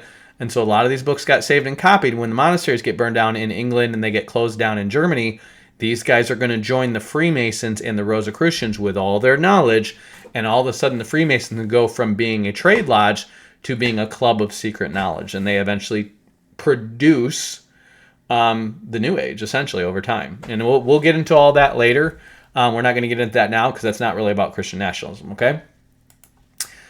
So, after that, James Anderson is a guy who's going to be involved with this, but see, 1691 to 1739. We're talking Great Awakening time, and then his book's going to be printed by Ben Franklin, okay? So that's 150 years in the future. We're not on that yet, okay? So we're done with Catherine Parr. We're done with that. And we want to talk about John Knox, because John Knox is kind of justifiably upset, but kind of a tool. John Knox, he doesn't start out as a bodyguard. This is what you hear about him. He's a bodyguard. Yes, he was a bodyguard. He was actually a Catholic priest, kind of a low-level Catholic priest.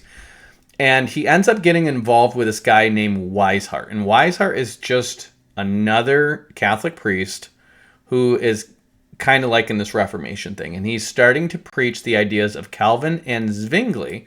Notice he's born in 1514, so that's 4 years before Luther does his 95 Thesis. So he's just a kid when the Reformation's starting, okay? He dies in 1572 at the age of 58 or 59, okay?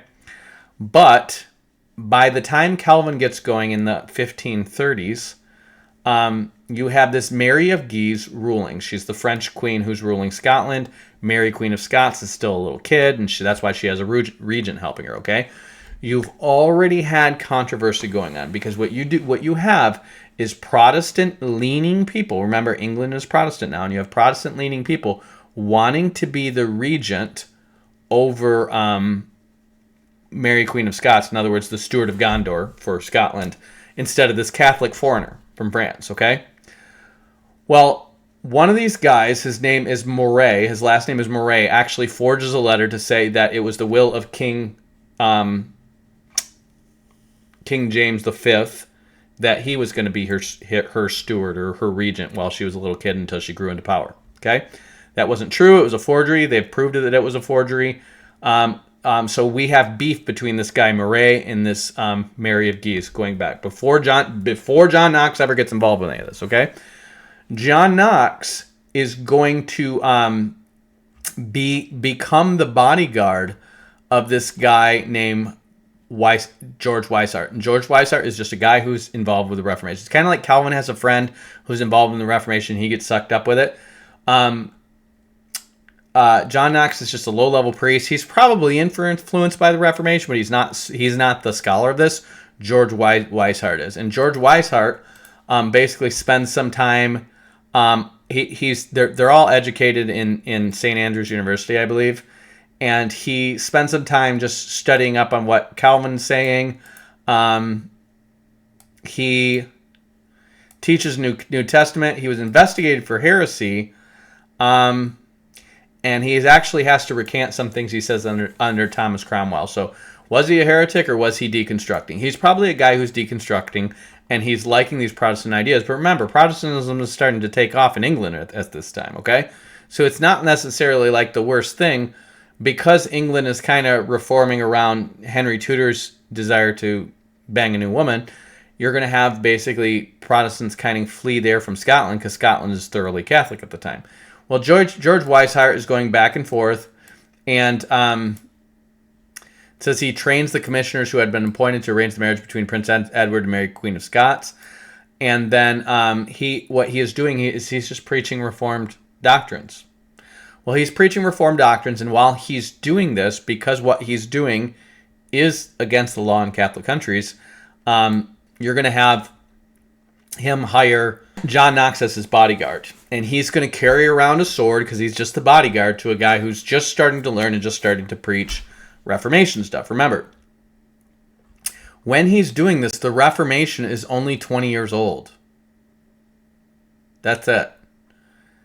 Calvin would have, I think he wrote his Institutes in like 34 or 36. So Calvin's Institutes would have been brand new. Zwingli didn't write much of note. Luther's stuff is kind of put on pause. They're still fighting over this stuff in Europe. They're fighting big, long wars over this stuff, okay? So it's not really settled. And he's just spreading this stuff.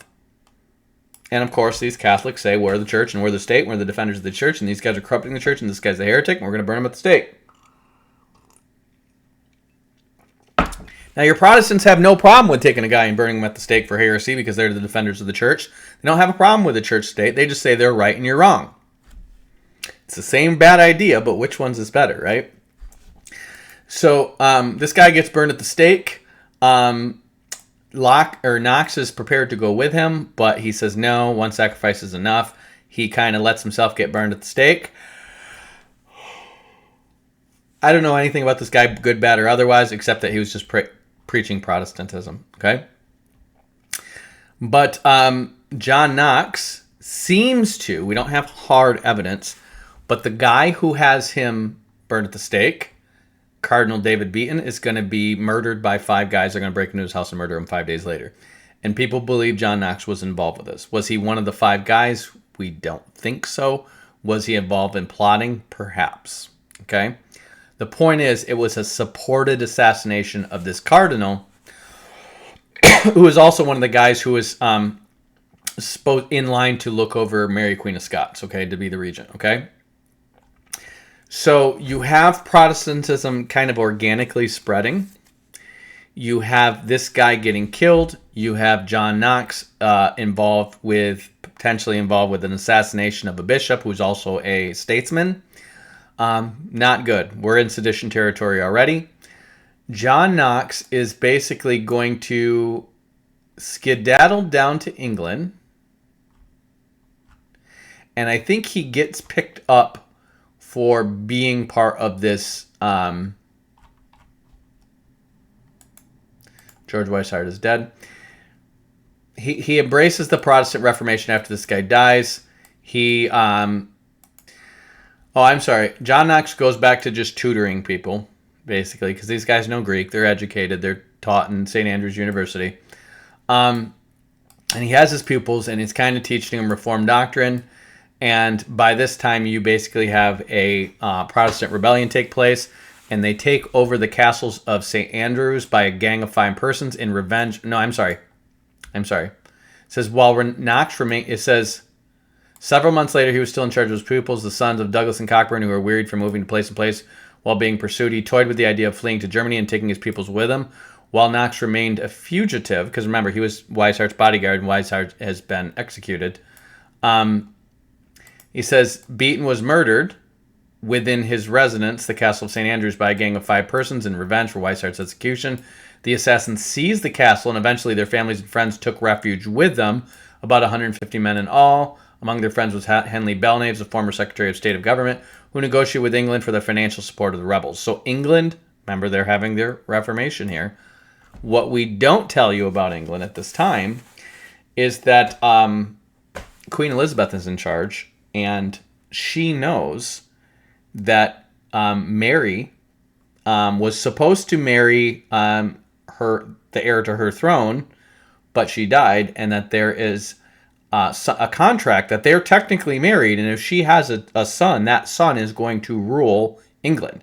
She has a stronger claim to the throne than Queen Elizabeth does, because Queen Elizabeth has the throne because she's third in line behind Stuart, and she's also the son of his dad's, or the daughter of his dad's second wife, who's from a less noble family. She was a lady in waiting for somebody who was of the royal line. So England has reasons, Elizabeth has reasons to not see Mary succeed. And these are going to be throughout their lives until Elizabeth eventually has Mary executed and then tries to wash her hands of it like it wasn't her fault. Okay? So during this time, it says Douglas and Cockburn suggested to Knox to take their sons to a relative safety of the castle to continue their instruction in Reformed doctrine. And Knox arrives at the castle in 1547. So he's now taking up lodging with these rebel scum who have murdered the cardinal, the statesman. It says Knox's powers as a preacher came to the attention of the chaplain of the garrison, John Ruff. So he's basically a preacher serving under the chaplain of this garrison that seized this castle. It says while Ruff was preaching in the parish church of the Protestant principle, the popular election of pastor, he proposed Knox to the congregation for that office. Knox did not relish the idea. According to his own account, he burst into tears and fled the room. Knox does not seem to want to be a leader. He does not seem to want to be a pastor. He does not seem to want to be a major leader in this Reformation, but he eventually becomes a revolutionary. And he says, within a week, however, he was giving his first sermon to a congregation that included his old teacher, John Major. He expounded on the book of the 7th chapter of Daniel, comparing the Pope with the Antichrist. So for those of you who are like, oh, we Protestants are all sound in our theology, and we can't stand these dispensationalists who are always trying to figure out who the Antichrist. Remember, the Protestants were all about like, hey, let's read the book of Daniel. And like, this is his first sermon as a Protestant preacher. Let's preach about how the Pope's the Antichrist. They were constantly doing this from Luther's day, okay? Remember, this is going to be about almost 30 years after Luther. And so he's basically preaching that the Pope is the Antichrist in a rebel stronghold of guys who just assassinated a guy and took over his castle. And eventually, they're going to, remember, Mary of Guise is French, and she's going to go get French troops to go surround the castle and be like, you guys need to surrender, or you're all going to be dead, okay? And so they do, and John Knox ends up a martyr working on a French galley as basically a rowing slave, okay, for 19 months, okay? Your Presbyterians and guys like Mark Driscoll and these idiots are going to say, oh, like he's such a martyr for the faith because he went to prison for his faith. No. He went to go basically be the chaplain of guys who assassinated a guy and took over his castle and were starting a revolt because a guy got burned at the stake. So let's be honest here, okay? He's party to a sedition. He's not just preaching Protestantism. He's party to a sedition. He's also a horrible exegete because the Pope is not the Antichrist. He's an Antichrist, but he's certainly not the Antichrist of Daniel 7. And these guys are twisting Scripture to get there, okay? That's just popular rhetoric of that day, okay? It's a good way to get people on your side by saying the Pope's the Antichrist. Of course, anytime someone says, then we must be in the end times if he's the Antichrist, then they shoot that guy down and have him burned at the stake or whatever, okay? That's a crazy false prophet. But it's really popular to just, rip open the Bible and take it out of context and make the Pope the Antichrist if you want to have a revolution against something Catholic. So John Knox is going to spend 19 months, it's a year and a half on a galley. He's going to get out. They don't know how he gets out, but he gets out. Supposedly he's got this story about him throwing a picture of Mary overboard when they were trying to get him to kiss it. It's probably fake, probably fabricated. He is going to take refuge in England after he gets released because he's basically in Scotland. He's a fugitive. Nobody knows how he got off this galley. For all we know, he escaped. Okay. There's wars going on and all kinds of stuff. They could have just escaped or, whatever happened. But anyways, while he's in England, he is actually going to be involved with Cranmer and the ideas they're coming up with for the Book of Prayer. Because remember, they're forming what does English Protestantism look like. And so he's going to give them some ideas and stuff like that. He's going to be involved with it. But he's still not a major leader in the Reformation. Then what he's going to do is he is going to eventually go to Geneva. And when he goes to Geneva, he's going to meet John Calvin. And he's going to go to John Calvin and he's going to ask him 4 questions. And these whole questions are this. Can you come up with a biblical or theological reason why I can have a revolution in Scotland on the basis of the fact that Mary is a woman, a child, and an idolater because she's a Catholic? In other words, we can revolt against her. He comes to Calvin looking for an excuse for what he wants to do, which is basically lead a revolution. Okay? Calvin very carefully answers his questions to not say that a Christian should be involved with this. But remember, he's already probably been involved in assassination and a sedition. Okay? So Calvin defers him to this other guy, who's another scholar there. And that guy also tells him very carefully, you shouldn't be involved in sedition. But he already knows what he wants to do. He's looking for theological justification from other prominent Protestants for the sedition he already wants to have. His goal is sedition. So he's going to go back and he's going to start writing these pamphlets called the first blast of the trumpet against the monstrous regiment of women. Now remember, we're all on this Pope is the Antichrist language. So now he's talking about a trumpet blast against the monstrous reign of women. Who do you think he's trying to compare Mary, Queen of Scots to? How about the whore of Babylon, the woman that rides the beast, right? This is his plan. If the Pope's the Antichrist, then Mary, Queen of Scots is the whore of Babylon, right? So what is he doing? Now, mind you, Mary, Queen of Scots is a kid, okay? But he's mostly against Mary of Guise, who's the one whose cardinal had his friend burned at the stake. And then he's actually writing to Mary of Guise, telling her she needs to join the Protestant Reformation because she's in the error. And Mary of Guise thinks it's a joke. Like, she's a queen and a French guy, and he's like some low-level priest. And it's like, no, we're not going to do that. And so, because he was just imprisoned on a thing based on Mary of Guise's French troops, what he really is a Scottish nationalist. Because they can unify the Scottish against the fact that this Mary of Guise, this French lady, has these French troops pulling weight in our land. See, that's the whole point. Like Luther, making it all about Germans for Germans, he's going to smell what's cooking, and he's going to make it about Scots for Scots against these French people. And they're also Catholic idolaters, and the Pope's the Antichrist. So what we're talking about is the monstrous reign of women by Mr. John Knox, minister of the gospel at Edinburgh. Okay, he is now like a big-time pastor there after getting back from Geneva because he received some teaching authority from the Calvin and these guys, and so he uses that authority to go back to Scotland, and he is trying to start a sedition. Okay, this is not Reformation. This is straight-up political revolution. They are not this is important. They are not trying to fight for the right to worship according to their consciences. They're not trying to fight for a separation of church and state. They're trying to overthrow the monarchy. Okay? Make sure you understand what John Knox is doing, okay? So he writes this thing about the monstrous regiment of women, and it's all about how because she's a child and a woman and a Catholic and an idolater, we should have the right to rebel against her. She's basically a tyrant for those reasons.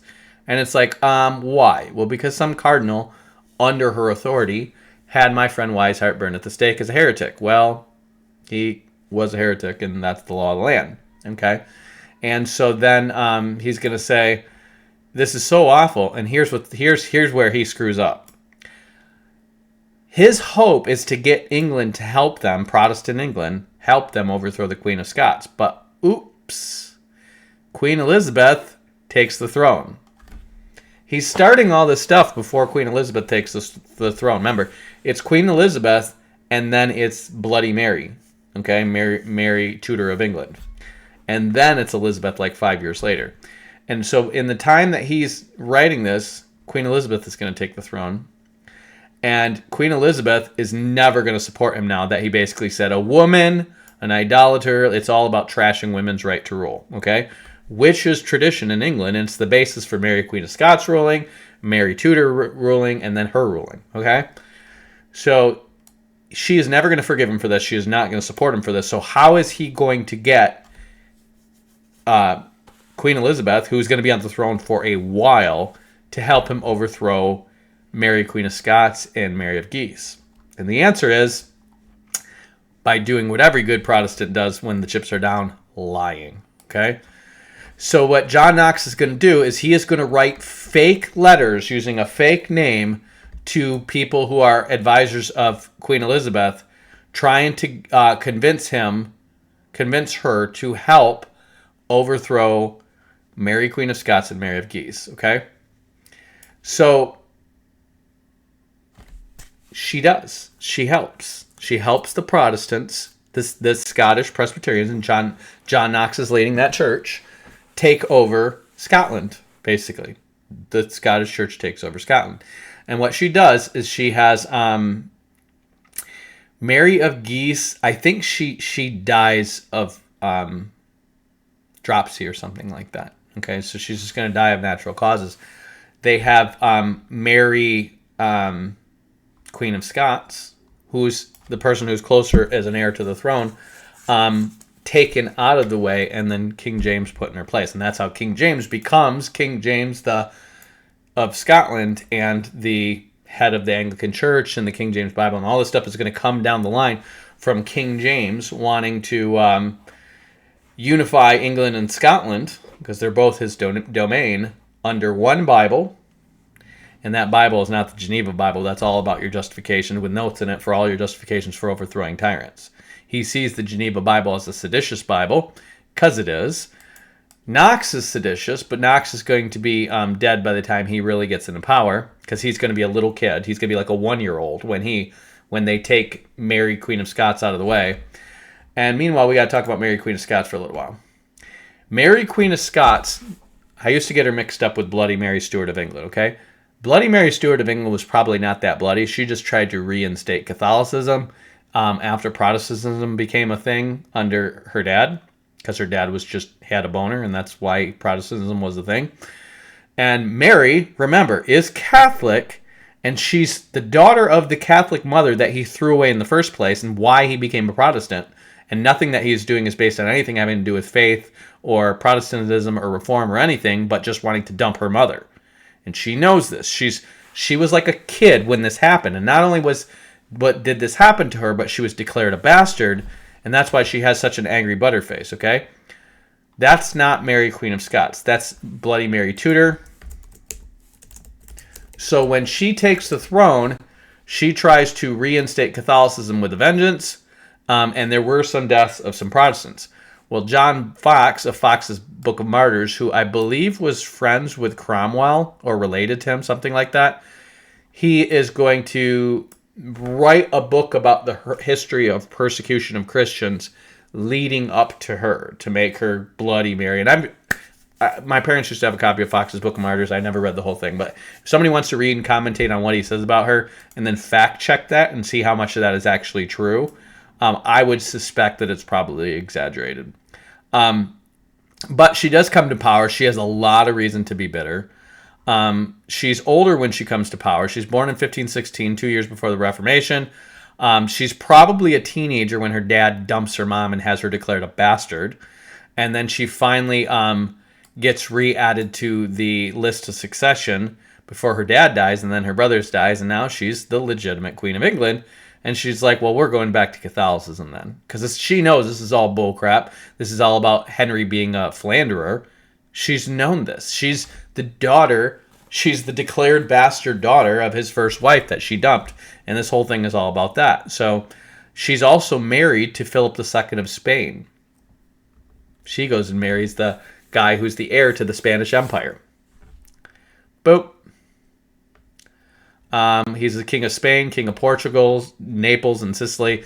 Basically, by this time, the Holy Roman Empire is split between the Habsburgs in Austria and then the Spanish Empire. And she's married into the Spanish Empire now, okay? So she has big plans to bring Catholicism back to England, but she never produces an heir, and her sister, she dies childless, and Elizabeth takes over the throne, okay? And Elizabeth has been coached by Protestants all her days. So Elizabeth is going to take the throne, and she sees Mary, Queen of Scots, as a rival, somebody with a technically more noble blood and a better claim to the throne than her, or at least a claim to the throne after her. And she has problems. She ends up being a perpetual virgin because she's trying to make herself like a Mary, almost like a Mary-esque figure politically, because she has a couple of issues with, there's a guy she likes, there's a guy she should marry politically, there's another guy who she's into but sleeps with one of her ladies in waiting. She just has trouble with guys, and she's not really, she just has a rough life, okay? And she's Queen Elizabeth of England is more of a shrewd politician, doing what it takes to hold Protestant England together. She's the daughter of Anne Seymour, but she is thoroughly raised and trained by Protestant advisors and stuff like that. And they do not want England to go back Protestant. They do not want it to go back under the Pope. They do not want it to be linked up with foreign wars. That's a big thing. Because remember, the whole Magna Carta thing was all about like England not wanting to get in these adventurous foreign wars in France and the Crusades and Sicily and all this crap. And if they're back in with Spain, they will be. Okay, so they just want England, they just want the British Isles to be separate. They just want to do their own thing. By this time, they're starting to have colonies in the Americas. They've got some good stuff going on if they can just stay out of Europe's wars, basically. They're very much like America after the American Revolution. That's kind of what they want to be like. And so Mary, Queen of Scots, is succeeded by Elizabeth, and John Knox. Here's Mary, Queen of Scots, okay? Sad life. Sad life, okay? First of all, she's a baby when she's born in 1542, okay? She's forced to abdicate in 1567. So you do the math on that, she's only 15 years old when she's forced to abdicate the throne, okay? This is not somebody who can plot, this is a 15-year-old girl. Her mom's dead. Her dad's dead. She's a 15-year-old girl. She's not the mastermind trying to plot against the Protestants and try to have them all killed. She's not. But they're making her out to be a monster her whole life, okay? Mary is basically raised in France, taught the French etiquette, taught to read, write, speak, and all this other stuff. Remember, her mom, or I think it's her stepmom, is French. So I want to double check. She's the only surviving child of James of Fifth of Scotland. Her dad died when she was 6 days old. Mary of Guise is her mother. So she's half Scottish, half French, okay? So she's got red hair, French etiquette. And her dad dies when she's 6 days old. So naturally, her mom's going to have her raised up in the normal French courts and the ways French do things, okay? And she's got a lot of pressure on her because not only is she in line to inherit the throne, her mother cannot inherit the throne because she's French, she's not Scottish, okay, or English. But her daughter can. So her mother's going to be the regent. And her daughter's going to be raised up in French ways, she's going to be raised up in Catholic ways, and she's just a kid. She's just a kid the whole time. And so when you see that she is born in 1542, and she's forced to abdicate in 1567. I'm sorry, she's 25 years old. I apologize. She's 25 years old. As soon as she has a kid that's old enough, they force the abdication, okay? To have the son on the throne who's going to be under all these tutors and stuff. So what starts out happening is her mom's trying to arrange a marriage with her with somebody powerful in France so that they can have the backing of France in case the Protestants try to overthrow them. Remember, these are just monarchs trying to keep from being overthrown. Okay? It's not an evil thing they're trying to do. They're not especially invested in Catholic versus Protestant. They just are Catholic. The French have been Catholic forever. The French monarchy has been Catholic pretty much until the French Revolution. They have no reason not to be Catholic. They've always been on the side of Catholicism. There were Huguenots in France, and Huguenots or whatever that are Calvinist, and there was some, Protestantism in France, but France is always thoroughly Catholic. And Scotland is Catholic because they're Catholic, and they're French and Scottish. They're both Catholic. And this Protestant thing has never not been coupled with sedition. You don't ever have people stand up and say, hey, these lords of Scotland want to be Protestant and they're willing to defend our rights to be Protestant like they had in Germany with the Holy Roman Empire. You just have people like straight up trying to murder and revenge for murdering other guys. You have a revolt, essentially. And Mary, Queen of Scots, she's trying to secure an alliance with France because she needs their help, because she or her child has a right to the English throne, and she knows it, okay? And that's a huge deal. And so her whole life, it's about remaining Catholic, getting the French to help, and reclaiming the throne of England, which is her right because of what Henry VIII signed up with her dad, okay? And so she's going to have a couple tries at marriage. First, somebody else tries to arrange it, but the people don't get along. Then she tries to marry somebody who she thinks she likes. And then she finally meets somebody that she likes. But the guy's kind of crazy. And there's another guy who's like an advisor to hers that they think she's having an affair with. There's no evidence of this, but they think this. And so they stab him to death in front of her. She's a very young girl at this time. She's like a young teenager, basically. This guy gets stabbed to death in front of her. So she's ticked off about this. Then there's another relative of hers, or this is another advisor or something like this, like another Catholic advisor or whatever. And he gets really sick. And so she's with her guards and her entourage going to see this guy, going 4 hours a day. And they start rumors that she's having an affair with him. She's not having an affair with him, okay? They're just trying to make her look bad her whole life because they're looking for a reason to overthrow her. The people who are doing it are the guys who are friends with John Knox, okay? John Knox has been preaching against her, condemning her for hearing Mass, for dancing, and for dressing too elaborately. In other words, for being too French. This is what he's doing, okay? Because the Scottish don't dance. We throw rocks at each other's heads and wear kilts. And she's going to Mass like a Catholic, and how dare her? And how dare her dress elaborately because she's the queen of our country. So he's attacking her for this. He's just nonstop attacking her. She later charges him with treason, but he's got too many friends in powerful places by this time. The guy who is fighting with her mom, Mary of Guise, over who's going to be her regent, eventually, they say, raped her. So she's married to this guy, Lord Danley, he says he's an English-born half-cousin of Henry Stuart. When she was mourning for Francis, Francis was, I think the guy who was stabbed to death in front of her. I think that's who he is. And then his parents were Scottish aristocrats. He's basically an English half-born cousin. And it says they're both grandchildren of Margaret Tudor, the sister of Henry VIII. So that makes them the strongest claim on the throne together as a couple. Well, the guy she's married to, she has more nobility and power than he does. And he wants to get, like, basically them to be a dual monarchy. Like, he's the legit king of England and she's a queen, rather than her just being, like, the consort to the queen. And she's not about to try to give up that power because he's younger than her and he's ambitious and she doesn't trust him. And I think this is the guy who has somebody stabbed to death in front of her. And then says Mary's marriage to a leading Catholic precipitated Mary's half-brother, the Earl of Moray, to join with the other Protestant lords, okay? So this Earl of Moray is the guy who is in charge of bringing John Knox back and putting John Knox in front of the putting John Knox at the head of the Presbyterian Church in Scotland, okay? So it says Mary's marriage to a leading Catholic precipitated Mary's half-brother, the Earl of Moray, to join with her in Protestant lords, including Lords Agile and Glencairn, in open rebellion. Mary set out from Edinburgh in 1565 to confront them. She carried a pistol known as a dag in her saddle, And on the 30th, Moray entered Edinburgh, but left soon afterwards, having failed to take the castle.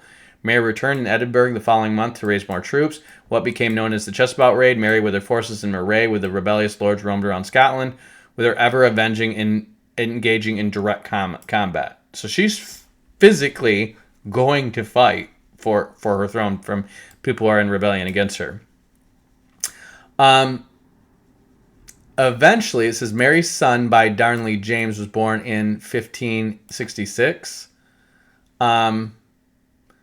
Eventually her remember, this is the guy she marries from England, who has ambitions to be a monarch and basically take over power from her, and has a guy stabbed to death in front of her. That guy, she seems to be involved with having him killed. It's this that they use. Now, the evidence seems like she probably is involved in having him killed. And the guy Rizzio is the guy they have stabbed to death. It seems like he could have been somebody who was close to her. Maybe it wasn't a lover, but it was somebody he was jealous of. And he just has the guy murdered right in front of her. 6 men stabbing him to death. While she's 6 months pregnant. And James, her son, is born.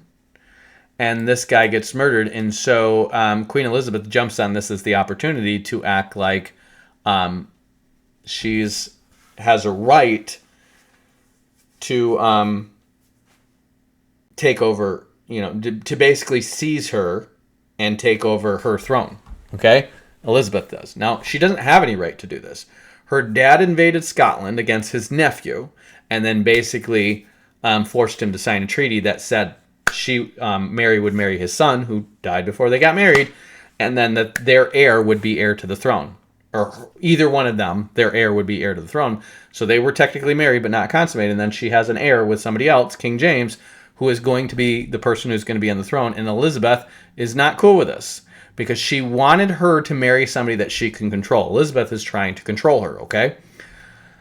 She doesn't have the right to control her. They're two sovereign monarchs of two different countries who have a treaty with each other, but not one does not rule over the other one, okay? Well, what happens is basically when John Knox is leading revolutions against her, and he's literally stirring up sermons that are getting people to go out and basically pillage monasteries and pillage monasteries and Catholic stuff and Catholic churches and stuff like that, and just take all their gold and stuff like that and then burn them down. John Knox is doing this, and then he's stirring up actual political violent revolt against her. And so eventually she gets into a place where she's forced to go take shelter in England, and she's thinking that Mary is going to, or Queen Elizabeth, her cousin, is going to help her retake her throne, because they're both royals, they're both relatives, and they're monarchs over two separate realms. Instead, Elizabeth is going to basically put her under house arrest, and eventually try her for the murder of her ex-husband, which these people produce letters that she claims are forged. They're saying they're not forged. Scholars are divided over which one is true. But Elizabeth basically is using this to have her charged with treason for being the queen. Mind you, remember, her husband has a guy stabbed to death in front of her. She is the queen. She is technically an authority over him. His only power comes from the fact that he married her. That's it. So she is the queen. He had a guy stabbed to death in front of her. After that, he gets murdered. She's implicated in that. And then what you end up with is what they're going to do is charge her with treason, but let the other guy go who is actually involved in the murder. This guy, Moray. Okay? And so what you end up with is this kangaroo court against Mary, Queen of Scots, that Elizabeth is involved with, and she definitely has ulterior motives. And what she's going to do is she's going to sign her death warrant. She's going to hand it to somebody in her privy council and say, here's her death warrant, but it doesn't leave this office. And then that guy's going to go to other people and say, hey, we got a death warrant for her. Let's execute this thing. And they executed it. And then Elizabeth's going to be like, I told you this doesn't leave this office. In other words, I signed your death warrant, but I didn't tell you to go ahead and execute it. I think you know what you wanted to happen, but you just didn't want to be responsible when it happened. And so she basically has her cousin, we're going to say murdered, under questionable circumstances, under a really strange trial, okay? And subsequently, she ends up with James I as the ruler of England, he is thoroughly under the control and tutelage of Scottish Presbyterians, and he is eventually going to come to rule over in England. And by the time he does, he is not going to be happy with everything that's gone down. He is also knows the Scots hold power, the Presbyterians hold power all over Scotland, so he's not safe to go against Protestantism. He's also not safe to go against Puritanism in northern England because the Puritans are pretty strong there. And then yet he's got the Anglican Church and Catholics still in southern England, which he's inherited. So he's basically an inherited a domain that has, he also rules over Ireland. The Pope basically gives him Ireland, okay? So he's over Ireland that's all Catholic. He has some Catholics in England, even though Catholicism is technically not the religion of the land anymore. The Anglican Church, which is kind of its own Protestant thing. The Puritans, which are kind of more revolutionary, and they want things exactly like Geneva. And then the Presbyterians, who've come up with a church polity that's basically like churches are ruled by a presbyter or an elder or multiple presbyters who are elected by the people, and then there's a hierarchy over them. And it's kind of like a synod. And they just have their own church that they've established their own way. And James is going to inherit the rule over this entire realm, okay? So I'm going to cut it off there because I've been talking for 2 hours and I'm just getting tired. And that is what James is going to have. Now remember, the Scots are very revolutionary. The Puritans are going to be very revolutionary because they're taught by the Genevans too, okay? And England has already had a revolution. They've already overthrown the monastery. Those monks are going to go amongst the Freemasons. And the Freemasons are going to have English and mostly Puritans and then Presbyterians heavily in their ranks, okay? So the merger of Freemasons and Calvinists is starting to become a thing already by King James I of England. And the King James Bible is largely about preventing that. So I'm going to stop right there, but that is essentially the English and Scottish Reformation Revolution. And we have now resulted in the first basically monarch to be executed by the Reformation. See, this is different. Before we're in rebellion, we go from rebellion to revolution. That's different, okay? So we go from rebellion against the king to actually attacking the king, okay? See, that's the difference between rebellion and sedition. Rebellion is like you're not doing what the king's telling you to do. Revolt is actually overthrowing and possibly killing the king, okay? So we've just transitioned this Protestant thing from rebellion, we're not going to do what you tell us to revolution. And after this, we're going to have the Puritan Revolution over England, which is going to be Oliver Cromwell, which is going to turn into a bloody tyranny, okay? And from there, we'll get into how things go down in America. So, again, hope you guys have been blessed by this. This is kind of part 3 of this Christian nationalism thing. I'll try to organize all this. But what you have is now a Scottish Christian nationalism that is based around the Church of Scotland. Yes, they are forcing you to baptize your babies. If you don't, you will lose all your civil rights, is what you'll do. They won't burn you at the stake for it, but you will lose all your civil rights, okay? So there is a softening against this forced and burning people as the stake as time goes on, as more and more groups become new versions of the church. Because we can't just all keep doing this burn you at the stake if you're not part of our church thing. Because now we're down to England and Scotland being one realm, and we got the Puritan church. And the Puritans would be considered nonconformists. You've got a bunch of nonconformists forming, which some of them are going to be heresies. You got the Church of England, you got the Catholics, you got the Puritans, and you got the Scotlands. You can't just burn everybody at the stake, okay? Now you have one king over all of it, so you definitely can't just burn people at the stake over this, okay? So England is where religious toleration is going to become normalized. We'll get into a little bit when we get into the 1640s. What happened in the last bastion of religious intoleration is what happens around the Synod of Dort, and England doesn't want to see that because they get caught up in the 30 Years' War after this, and there's just Europe just is a bloody mess from 150 years of Protestant Catholic infighting, and it's as much political as it is religious. And England wants to go in a different direction from that, and they've got the one king trying to unify the whole realm. So King James is trying to have some religious toleration, but his son is going to get overthrown by Cromwell, and then he's going to say, no, let's have this whole thing be whatever Protestants he's okay with, which is basically Calvinists, and everybody else is going to get the shebang. And out of that, that's where the Reformed Baptists come from, because they know what side to butter the bread on. It's got to be Calvinist, okay? So, again, hope you guys are blessed by this. We'll pick up the next part next week, but have a great Western week. Batman out. Peace. Peace, I'm out. I'm Batman.